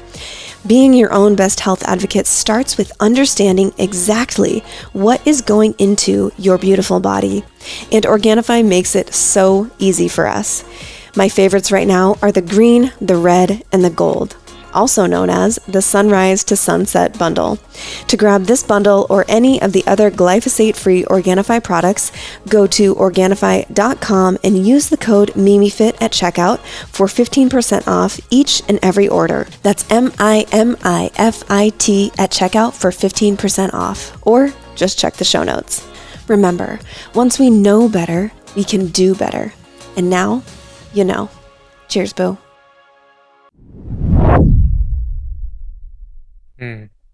Yes, that's a great addition to what I said earlier. So, as to your question regarding what do I mean when I say politics go left and right, consciousness goes up and down? Well, politics are by definition divisive. And what we mean by politics is not what the ancient Greeks, or at times not even what the Romans meant when they said politics. Because think about it. How many people really speak of political principles when they identify with this or that political party or an idea? Are the modern day politicians, are they speaking about the principles that we speak about in everyday life? No. That's not happening. We all know it's not happening. So the left and right in politics nowadays, unfortunately, is essentially akin to I'm a fan of that soccer group or that basketball group, and which is also meaningless. Now, I'm sorry to say, and listeners should hear this harsh truth from somebody, but being a fan of a group, it's a lovely pastime activity. I mean, Israel is a big fan base for soccer. Yeah. Soccer is huge in Israel. And I spent a bulk of my childhood until about the age of 11 or 12 when I got tired of it, going to a lot of soccer matches and screaming and bringing in firecrackers and, doing the whole shebang, right? And tell you the truth, this is all nonsense. This is empty tribalism. At least if you're going to fight for a tribe, make it a fight for a cause. I'm not saying it's not fun. On occasion, when I come and sit with my dad, I might watch a soccer match or a tennis match, maybe once every month or 2 months, but just so I could speak with my dad. And on the occasion, I happened to watch the match, and it ain't so bad. I used to also play a lot of tennis as a kid. This is a very interesting entertainment, sport. right? It's entertainment, Mm-hmm. like you would watch a movie, like you would go on a carnival ride. Mm-hmm. But I think what you're saying is it's people use it as their freaking purpose and identity. Their identity. Yeah. So exactly. So there is a certain beauty to the social and energetic dynamic, which is to be found in a soccer stadium or in a basketball court. I do agree with that. Something special in all of those people coming together and creating this unique, energetic atmosphere. Nonetheless, we have to realize and acknowledge that this is empty. That this is expressing our time, our beliefs, our zeal, our charisma, our motivation, and our spirituality, everything at something which is inherently meaningless. It's not meaningless in the sense that there are wonderful athletes creating a beautiful sport. They're making good entertainment. There's meaning in all of that. It's meaningless in the sense that it doesn't actually enrich your life in anything beyond entertainment, because it is essentially an ikigai replacement. It's a mock ikigai. But then again, if we don't know what ikigai is, then how can we even think about this as a concept, right? Mm-hmm. And it is also an instrument for division, both in sports and in politics. So I'm going back for a moment on what I said earlier. I just want to add, I'm not a fan of anything or any group or anybody personally. I am appreciative of people. I appreciate you, a beautiful couple who've managed to get over just the most incredible obstacles in your own personal relationship and set up the bar real high for the rest of us to aspire to reach in terms of how people can mend their interpersonal karma. And how many couples have done what you did, what you described? It's quite uncommon. So I'm very much appreciative of you, but I'm not your fan. Yeah. Exactly. In tennis, I like Roger Federer more so than other players. And I admire his ability. I think he's also typically of a noble character, but I'm not his fan. I will not hang his image. In my house, I'll put pictures of my teachers or my mentors. And even them, I wouldn't worship them. I respect them. I'm not their fan. So that's a big difference to be had here. And now, in both sports and politics, this is an instrument of division, you see, because the people are swayed to keep their mind busy and unnecessary enmity with other people and groups. They are Democrats. These are Republicans. This is this sports group, that other sports group. And you keep yourself busy thinking about those enemies of yours and how I'm going to vote for these guys because I dislike these guys. I'm going to go protest against these guys because I dislike these guys. I'm going to go into the court and yell at those guys from the other end. I support this group. I'm going to throw firecrackers at them, which is difficult to get in nowadays. Now as a kid was still possible. And all of this is so you wouldn't actually go after the real enemies, which are the bureaucrats. Not every single bureaucrat, of course, but the bureaucratic elite, both in government and above government. They are common person's real enemy, or right? They're very difficult to define because they are bureaucratic class, and they're not a specific group of people. They are bureaucrats in the military-industrial complex, and they're bureaucrats in the World Economic Forum.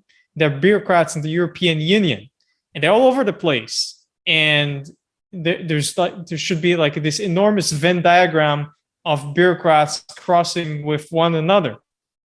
They are a class, and in that sense, we can look back to something that Karl Marx said. And I have to make a clarification here that I'm not neither a socialist nor a communist or a Marxist, all right?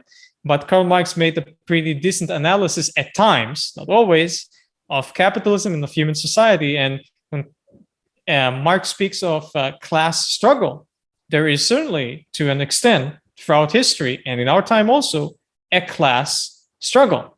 It's just that because of the way in which we have been so-called educated, but as a matter of fact, indoctrinated, we fail to realize that there is a class in society which is acting against us in order to preserve their own self-interest. And the bureaucracy inherently is looking after the preservation of bureaucracy. That is the challenge with government. We need government. We need this organizing factor in and of society. But once we create this monstrosity called a government, then this thing it's like an AI. We create an AI, and then eventually the AI wants to keep on living. Yeah. Same with the bureaucracy. It wants to keep on living for bureaucracy's sake, for their pensions, for their benefits, to preserve their own power. It's a social monster that is almost invisible. Yeah. It's hardly aware of itself, except for a few people at the top. And therefore, the politics go left and right, but the consciousness goes up and down. And the manner in which consciousness goes up and down is visible in several respects. When we talk about consciousness, we often use verbs such as climbing, rising, ascending. Mm-hmm. And we see this all across the board throughout different cultures and times. Rising, climbing, and ascending is a tad difficult to do when you constantly engage with, keeping right or left or going between them. And that is the purpose, you see. Social mobility also goes up and down, like consciousness. So Here we go a little bit back to Marx. And if we think about the real purpose of the state educational systems worldwide, all of them, and we think about the social structure in which we live, then in this time, if we negate all the, indoctrination we had that, Marx is evil because of Marxism, and perhaps socialism and Marxism aren't that good. I'm not a socialist or a Marxist.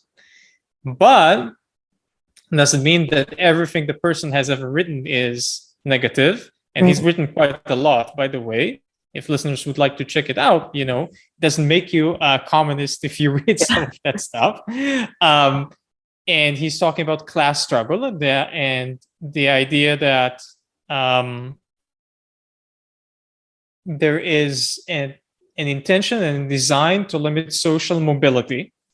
And what social mobility is, of course, how easily, relatively speaking, can one climb up the socioeconomic ladder? Or in other words, can you work hard and make it financially and socially in life via your hard work? And one of Marx's arguments is, potentially you can, but the system is designed by certain elite groups so that it is very difficult for you to do. And I think this argument is still valid today. Now, we might not want to solve it with socialism or communism. There might be other solutions for it. I've written an entire book about this called Prosperism, which is an idea for a socioeconomic system which is different to capitalism and socialism. It's neither. But irrespective of that, if you want to limit people's ability to climb the socioeconomic ladder, one of the ways in which you do that, aside from things like taxation and unneeded fines and such, is that you limit their spiritual growth. So instead of climbing and ascending, they're busy going left and right. Or it doesn't have to be left and right. It could be the soccer group which wears green as opposed to the one which wears red. Just all the same ploy, different words. These are colors and the other ones are directions. Same concept. But again, ascending, climbing, going up, these are reflective, for instance, of the chakra system. The 7 chakras is an important and fascinating and deep type of take on how human and non-human energetics work. And I do not deal with the chakras necessarily as they do in physical yoga, but my interest in the chakras is they're used for the interpretation of the individuation process of human beings. So I use them as a representative system among other systems. For instance, I'm very big on Jungian personality psychology and the Jungian personality types. And I use these to help people grow and understand what stages of growth people are in. And all of these processes go from down to up. They are an ascent, they're a climb. And they're the process which the late Carl Jung called individuation. And they're the climbing up Maslow's pyramid, right? As some of you may be familiar with. Jung's individuation is much more comprehensive and far deeper than Maslow's very broad and simplistic description of it, albeit being quite useful, that Maslow's pyramid. So, in my opinion, those who have power, whether they are individuated people, whether they be spiritually well-developed or not, they would like to prevent others from being so, and politics is one of the ways in which to achieve this. In part because if you don't go upwards spiritually, then you don't develop gongfu, you don't find ikigai, and then it is far more difficult to make it in life in a way which is meaningful. Because you can still make it in life in other ways. Maybe you have slept with a lot of people and for a short time you feel, that's a big achievement. Or at one point you were the fastest man in the world in a 100-meter sprint. Or you are a person who's made a lot of money by selling a company at 25 years of age. But if these are not accompanied by real gongfu and any real ikigai, then you're still going to be left empty on the inside, as we all know. Yep. So you made it, but you made it for the shortcut, and you made it when you can make it with shortcuts, but then you pay a price. So we see people who have won the lottery, a lot of them fall into terrible depression or lose all their money. Other times, people win the lottery and they actually live quite well. And it is often the case that they already had, and perhaps they had a car repair shop, they had kung fu, they had ikigai, and then they also have to win the lottery. So now their lives are more comfortable. But since they already had their ikigai, they say, all right, so now life is more comfortable, but doesn't change much. Mm-hmm. So that explains a lot in our society, which otherwise, lacking those terms and concepts, we cannot quite explain. Yeah, beautifully put. And, we get questions often about our show. Hey, why aren't you guys talking about politics? Why aren't you talking about current political or social issues more? And one, I don't particularly love that category, but the evidence is in this quote. The evidence is in the fact that politics is left and right. And the intention and the purpose of the Medicin Podcast is growth. And if we are aiming politically, we're going to be just addressing the left and the right. There isn't as much growth. There is not forward progress when you're consistently going left to right or left and right. You might spin yourself in a circle. You might never make any progress. And the idea is growth, and it's personal growth and it's collective growth. And really it's this idea of consciousness, which is growth oriented, climb oriented. And it sums it up in this quote, which is one of the reasons I love it so much. It's the evidence is in the words that we speak. If you're prioritizing growth, progress, that climbing idea, politics is only going to keep you left or right. Mm-hmm. Also, if we were to speak about politics, then we're playing by their rules, right? Right. Mm-hmm. That's the game they invented. They pretend. First of all, they pretend the United States is, but if you read the Constitution, it's a republic. And I went to law school. I know that a democracy is not a republic, and there's a difference. And every American should know that. And so everybody is in the United States, like all of the politicians, nearly all of them, and nearly all of them, probably all of the mainstream media say our democracy. The United States is not democracy; it's a republic. But then it's not even a republic in the sense that was meant by the Greeks and the Romans. It's a different model. Yeah. So people are not even as I said with the word liberal, they've hijacked the words, their own game, and by discussing the game with the words and terms that they invented, it's a lose-lose situation. Yeah, we have witchcraft with words all over the place. Mm-hmm. Liberal's one of them. I think science is a new one. And I think that leads me into the next question. And one of the things that I love that you bring up in your book, Exceptional Ideas About Humanity, is this term of scientism. And can you describe to us and to the audience the idea of scientism, what it means, and why we should be looking at this in our modern day? Well, scientism is a mock religion. In the absence of strong religious undertone in Western societies, something had to replace it. Nietzsche pointed out to this at the end of the 19th century already. He said, God is dead, I went to his funeral.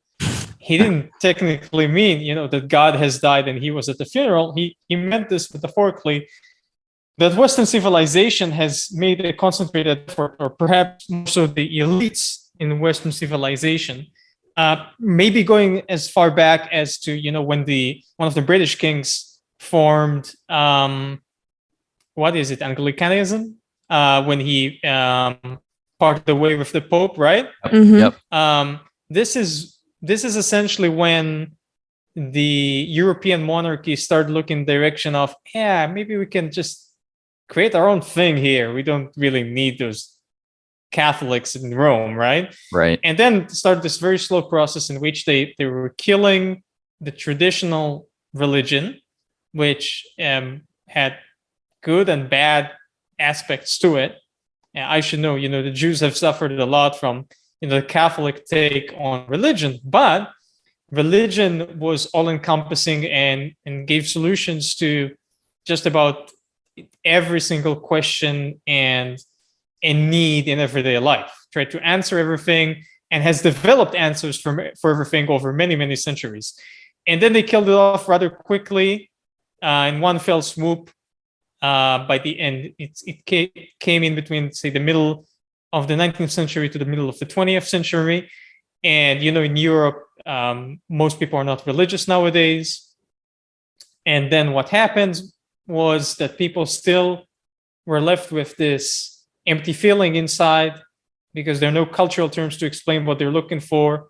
They were distanced from their mentors via the state-sanctioned school systems.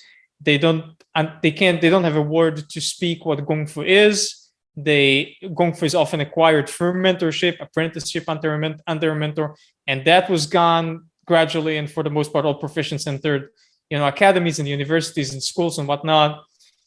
And then they also killed off religion, and people were left with a big void inside of themselves, not knowing what it is even that they're missing. And then there were the traditional model was replaced with three new things, which are scientism, technology, and capitalism. Scientism, technology, and capitalism. So capitalism, we know what it is. Technology, we know what that is. And capitalism gives a solution on the economic front. Technology, in terms of how we get things done, technical solutions. And then scientism is the mock religion made out of science. Because science is an instrument. Science is just a hammer. Science is a keyboard. Mm-hmm. Science is a shovel. When people have expressed themselves, especially over the past 2.5 years, saying the science says this, the science says that. Science says nothing. A shovel says nothing. Yeah. A car says nothing. Science is an instrument. Whichever science says anything is not science, it's scientism. It's science being practiced as a religion. But I say it's a mock religion. It's a mock religion because it pretends it appoints priests who are not really priests. It has ceremonies which are not really, they're pseudo-religious ceremonies. All right. It has moral edicts which are not backed up by any philosophy. Like the people who worship it, it's empty on the inside. It is still a tool. Scientism is a mock religion because it's not created by people. At least, the Catholic Church, with all its vile acts throughout the centuries, is still based off the idea of religion, of worship, of service, of belief in a higher power, of creating a spiritual system to be of service to everybody, whether they're the common people or the bureaucratic middlemen or the elites. But here we have something which is scientism, which is still a tool. It's still a tool in the hands of the elites to give something to the people that sort of feels like religion, but really is not. Look at how ridiculous it is. Proposing values which are brand new, right? It's a lot of the values of scientism were just invented over the past 3 years. Yeah. Mm-hmm. And then espousing them for people who know nothing about science. They work in the mainstream media, so not even from within the system, coercing its own priests, the scientists who are the true believers among them, coercing them to preach the dogma when they don't want to, because at least most Catholic priests want to do it today, and delivering its message in that language, in Latin, which is no longer relevant, but still nonetheless, everything Western science is in Latin, which is ridiculous. Think about it. Why are you still using Latin? Why can't we could have, and English itself is Latin. English is an amalgamation of Latin, ancient Greek, German, French, and Hebrew primarily. And so this is a little bit of Spanish, a touch of Arabic in there, a few other things. There's a whole lot more Hebrew in English than people would be inclined to think. And we said we might do an episode just on that. Yeah. Because it's a big topic. Mm-hmm. But I'm just saying, what are we talking about here? The scientism is a monstrosity. It's this Frankenstein's monster, which was haphazardly created, literally in a lab, to appease the spiritual needs of people who have a void inside of them. And it doesn't work because people are still left empty inside and they're still yearning for more, and they will get that thing they're looking for any way, shape, or form possible. That's part of our opioid epidemic that we have in the United States and Canada. Nobody's talking about also. By the way, I'm not sure where the listeners know that Western powers, I'm talking the United States, several European nations, the Japanese, enslaved China for about 150 years using opium. At the height of this, about a third of the Chinese population was addicted to opium. Now, think about it for a moment here. What do we have today? We have the opioid epidemic in the United States and Canada. That's potentially the most destructive social epidemic, real epidemic, that we are having. And it's based on pharmaceuticals made from opium. Yeah. And the Chinese own many of those companies. I'm not saying I have evidence, but it's a tad too historically convenient, you see? Mm-hmm. Sure. Because but I'm not saying it's not we, of course, just much as, the grandsons of Nazis are not responsible for what happened to the Jews. But I'm saying, Western peoples have done a very similar thing to the Chinese. And now it's happening in North America. Nobody's talking about this. I'm amazed at this. How come I'm the only person that I've ever heard speaking of this? You've never heard it before, right? No.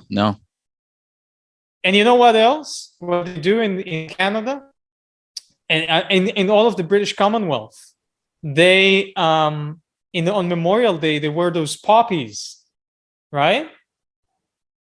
What is it called? A memory of the. They say it's a memory of the poppy fields of World War I or something like that. You, the people of the British Commonwealth, whose Commonwealth to begin with? Think about that for a second. Whose Commonwealth? It's not your Commonwealth. It's the oath of somebody. She just died, by the way. It's now her son's. But you wear those poppies. Do you ever think what those? I'm not meaning any disrespect to the brave soldiers who died in the First World War. Yeah. I'm just saying, wearing poppies on your clothing. Those are the poppies who enslaved the entire Chinese nation for about 150 years. Wow. And trust me, I'm not going to defend the Chinese Communist Party. I'm not a fan of them either. But and this was primarily prior to the Chinese Communist Party, by the way. But do you realize you're wearing that particular flower which was used by the British Commonwealth to enslave people don't know their history. You asked me earlier, why should you know your history? Here's why you should know your history. Right. Yeah. Yeah. No, it's incredibly eye-opening, and these symbols are all over the place, and there's something with the representation of these symbols that still produces power for the people who are in those spaces. As I look, I don't think. Listen, Chase. Yeah. I really don't think those poppies are there by accident. Right. Because the elites rule by symbols. All right. Yep. Let me tell you a short story. My wife and I briefly lived for just a few months in Victoria, British Columbia, at the westernmost end of Canada. Mm-hmm. Beautiful place, beautiful city. Yeah. And terrible real estate situation, by the way. Don't go there. And in any case, I was a guest there of a very kind parliament member, and I came to a parliament session. I didn't know what to expect. I visited other parliaments before. I was sitting on the second floor, looking down on the parliament meeting about to unfold. All the parliament members were already seated, and then they rose up from their chairs and stood up. In enter these two people, Canadians, dressed like British soldiers from about 300 years ago or so. I'm not sure which period exactly, but they were basically cosplaying British soldiers from a long time ago. And they carry this enormous silken pillow. It's just enormous. And on the pillow, this pillow was, you might think about it like a king-size pillow, triple or quadruple that thing. Wow. And they're carrying it on both sides. And on the thing, which, if my memory serves me right, was purple, which of course is the color of royalty. was an enormous scepter, which they, by the way, call a mace, but it was a scepter made out of solid gold. And the scepter is the symbol of the British royalty, of course, of the British king. And they walk in the hall and they sit the pillow on this special pedestal in the middle of the hall, and with the Canadian Parliament members, because Victoria is the capital of British Columbia, of that Canadian province. And they sit the pillow with the scepter on top of it on the giant wooden pedestal, and only when the pedestal is seated are the parliament members given permission to sit as well. Meaning, in my opinion and modest understanding, that these people are still slaves to the British monarchy. It was a very powerful show of control. It was a medieval ceremony, and I'm quite certain that the vast majority of people in attendance, both parliament members and viewers from on top, did not understand what they were watching. But I understood quite well. And this is when I understood personally that the Commonwealth is still somebody's Commonwealth. It's not symbolic. Yeah. Because if you ask me, the British Empire never quite completely died out. They just went quiet and focused on the financials and the symbolism for ceremony, because that is actually safer. Yeah. Rather than, waging open wars everywhere. And, one of the chapters in my book is titled The Age of the Invisible Kings. And as you can see today, there are not a lot of open wars being waged. Not a lot of them. Actually, the biggest war, what I would deem the Third World War, is currently taking place, is a war of the elites upon the people. And it's neither a cold war nor a hot war. It's an invisible war. It's a war on consciousness. So that's what we're dealing with. Yeah, no, it's well put in, and so many of these things are in plain sight through symbolism. And as I think about scientism, and especially over the last 2.5 to 3 years, there's been this consistent theme of trust the science. And regardless of the questions that come up, if they're contradictory in nature to the mainstream scientific narrative, you're essentially a heretic. And it reminds me of the reason I never adopted Christianity despite my upbringing, and the reason I left the community altogether was when I brought forth questions that were contradicting in nature. It was as that of a heretic. And I think back on even, what I know from Christian history and Catholic history, and as Constantine adopted Christianity as religion of the time, it wasn't as much to adopt the mystical version of a faith that was in communities of very poor and people who were servants and slaves. This idea that Jesus was speaking that the meek shall inherit the earth, which was such life to these communities at the time in Rome, that when Constantine adopted Christianity, it was about, let's take this thing where there's already momentum, and how can we rebrand this and turn it authoritarian? And I can't help but see similar themes in science, as, like you said, the 19th to 20th century, as old religion, Catholicism, Christianity starts to have its flaws because this thing called science is poking holes in the framework of this agreed upon idea.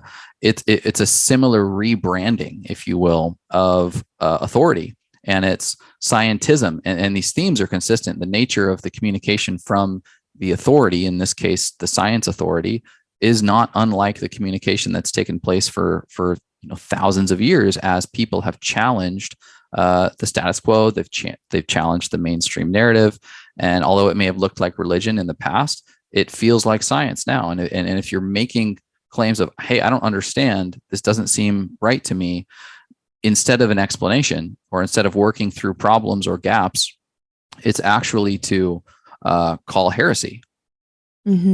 And ban, yeah, and cancel people. I think when I hear the term or the phrase we trust the science. Well, you've already sort of laid out beautifully how scientism, or science rather, is a tool. There's nothing to trust there. It's something to be used by an individual, by a group. In this case, what we're talking about is sort of the bureaucrats or the elite kind of class of people who have massive amounts of money and influence that influence this tool called science. So when I hear people say, I trust the science, what I'm hearing is you're trusting the elites. Is that how you sort of hear it? I hear it as I trust the system to retain the status quo for me, so I'm not threatened. Yeah. Mm-hmm. And all of those people say they trust in the science. Of course, they don't trust in the science. Did they read their research papers even? Do they understand statistics in order to analyze those research papers? I mean, I've read a lot of research throughout my life. And one of the problems we have with science is it's very elitist. Because in order to read research papers, you have to have had really high education. Mm-hmm. The language is convoluted. It's usually absent of illustrations and photographs, especially. It's using intentionally very vague and difficult language. And when it does include anything visual, it's usually quite abstract and looks like nothing like anything you would encounter in real life.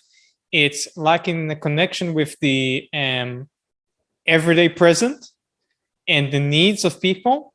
It's very detached. It's intentionally cold, like hospitals. And what is cold is not alive. It's the opposite of living. It's dead text. As an author, I can't stand it. It pains me to read a research paper every single time. Yeah. None of them are written well. Have you ever seen a research paper which was written well from a literary standpoint?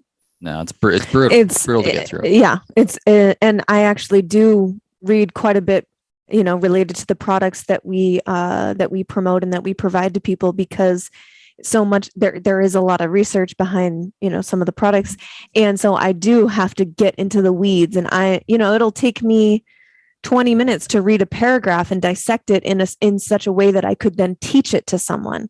So it's a lot of work. And so, yeah, the common person is not, they're trusting the headlines, the news articles. It's not the actual science, because as we know, science can be manipulated to reflect the desired outcomes of who may be paying for the study, who may be incentivized to have a certain outcome. So it's not even that people are even looking at the raw data, which would be even more confusing.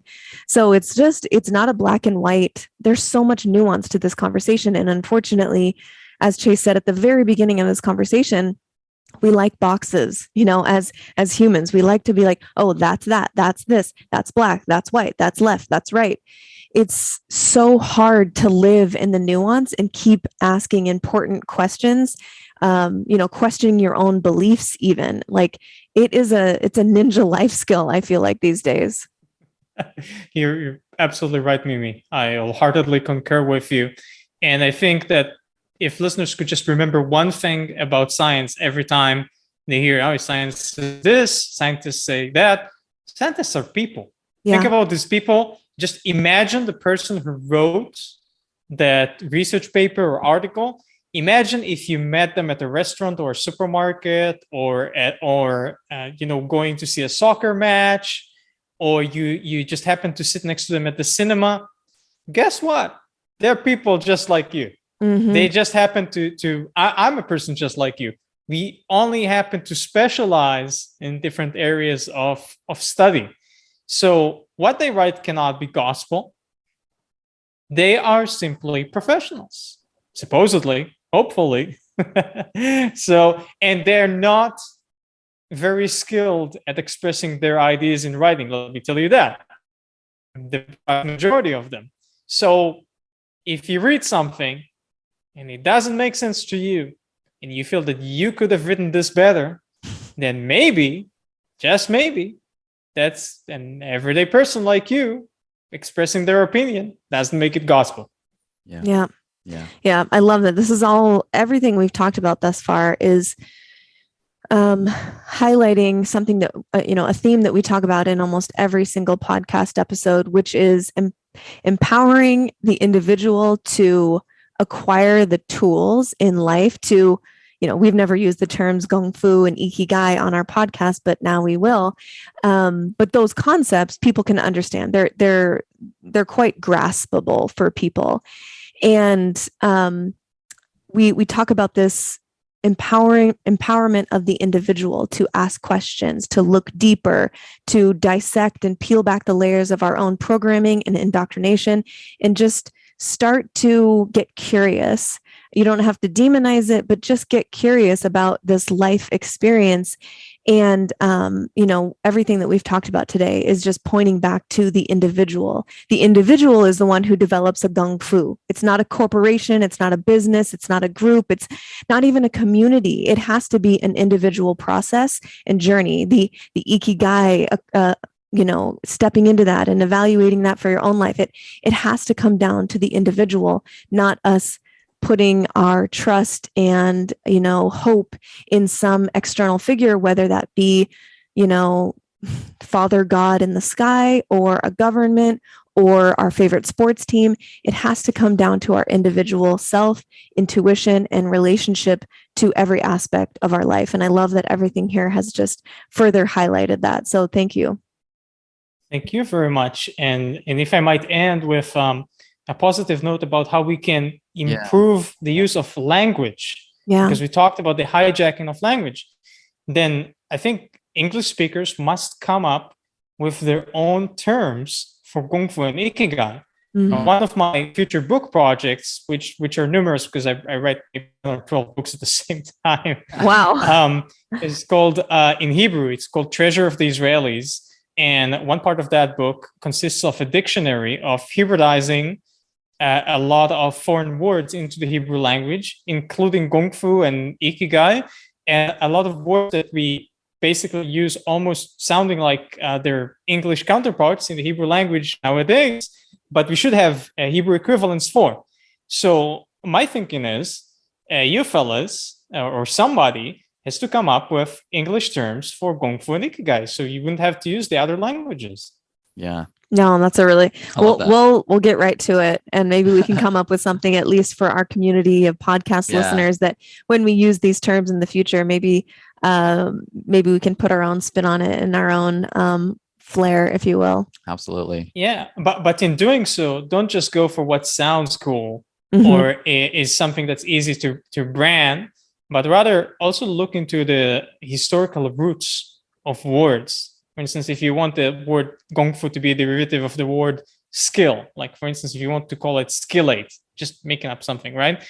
Make it in context with other English words, so it would make sense. Yeah. And that way you work towards the improvement and the evolution of the language, which is something that's seldom done consciously by English speakers. Yeah. Yep. No, it's a good reminder. Thank you for that. Well put. And thank you so much for your time, Jonathan. I encourage everybody who is listening to check out Jonathan's books. He mentioned a couple of them today. We've been enjoying exceptional ideas about humanity. But where can people find more of you, Jonathan? I recommend everybody listen to the Paul Check interview that Jonathan had here a couple months ago. It's profound and beautiful and really diverse from this conversation that we've had today. But where else can people find you? Thank you so very much. You may find me on either YouTube, Amazon, or on my official website. On YouTube, you can just write Jonathan Bluestein. That's my name. Jonathan, you know how to spell. Bluestein is spelled Bluestein. Bluestein. Jonathan Bluestein, either on YouTube or on Amazon. That's better to write my name on Amazon because some of my books' names, for whatever reason, they don't let their search engine find my books. I don't know whether it's a conspiracy or just an error. And my official website is at blue, like the color blue, jade, like the stone jade, society, like society, bluejadesociety.com. All right. And we'll definitely have all those links in the show notes, you guys. So if you missed anything there, just check the show notes and everything will be there. Jonathan, the last question that we ask every guest, we're curious about forming conscious relationships with every aspect of our life and looking for the real medicines. That's why we call it the Medicin Podcast. So for you, what currently feels like medicine? What has always felt like medicine for me is working with plants at any capacity. It's widely acknowledged and recognized also in Western science that gardening is one of the healthiest hobbies you can have. Wherever and whenever I go, I grow plants.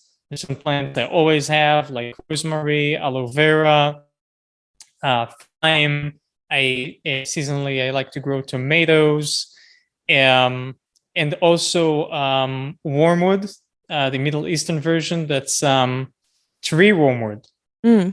Artemisia arborescens. That's a very good medicinal plant, and mint, Middle Eastern peppermint. It's a wonderful plant to have in your tea, and it's a great medicinal plant. I always have my plants. When I have a garden, I grow a lot of them. Currently, I have a lot of planters around the house on the windowsill. Just do it. It brings so much joy and health and oxygen to your life. And that's why I'm also big on herbalism in Chinese medicine.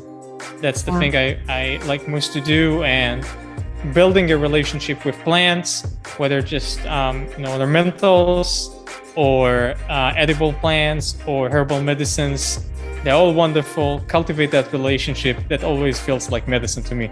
Love it. That's such a great answer. And it's something that everyone can do in some capacity. So yeah, we love that. Absolutely. Thanks everybody for listening. Thank you, Jonathan, so much. Thank you. Stay curious. Get interested. Get your hand on some plants. And we'll talk to you next time. Thank you for hanging in there. Thank you, Jonathan, for all your wisdom. We really appreciate you. And I'm sure we'll have you back on at some point. Thank you for the opportunity. Have a wonderful rest of the day. Thank you. All right, you guys, thanks for hanging in, and we'll talk to you next time. Go spread some light. Okay, bye. Hey friend, thanks for listening. Did you hear anything today that expanded your mind, made you laugh, touched your soul, or caused you to think differently about this topic? I hope so. I invite you to share this episode with someone you love. It takes 30 seconds and has the potential for a great ripple effect. Our world needs more people having real, honest, and open-minded dialogue on big topics. And you never know, you may just change their entire day. We love you and appreciate you being here with us. Cheers.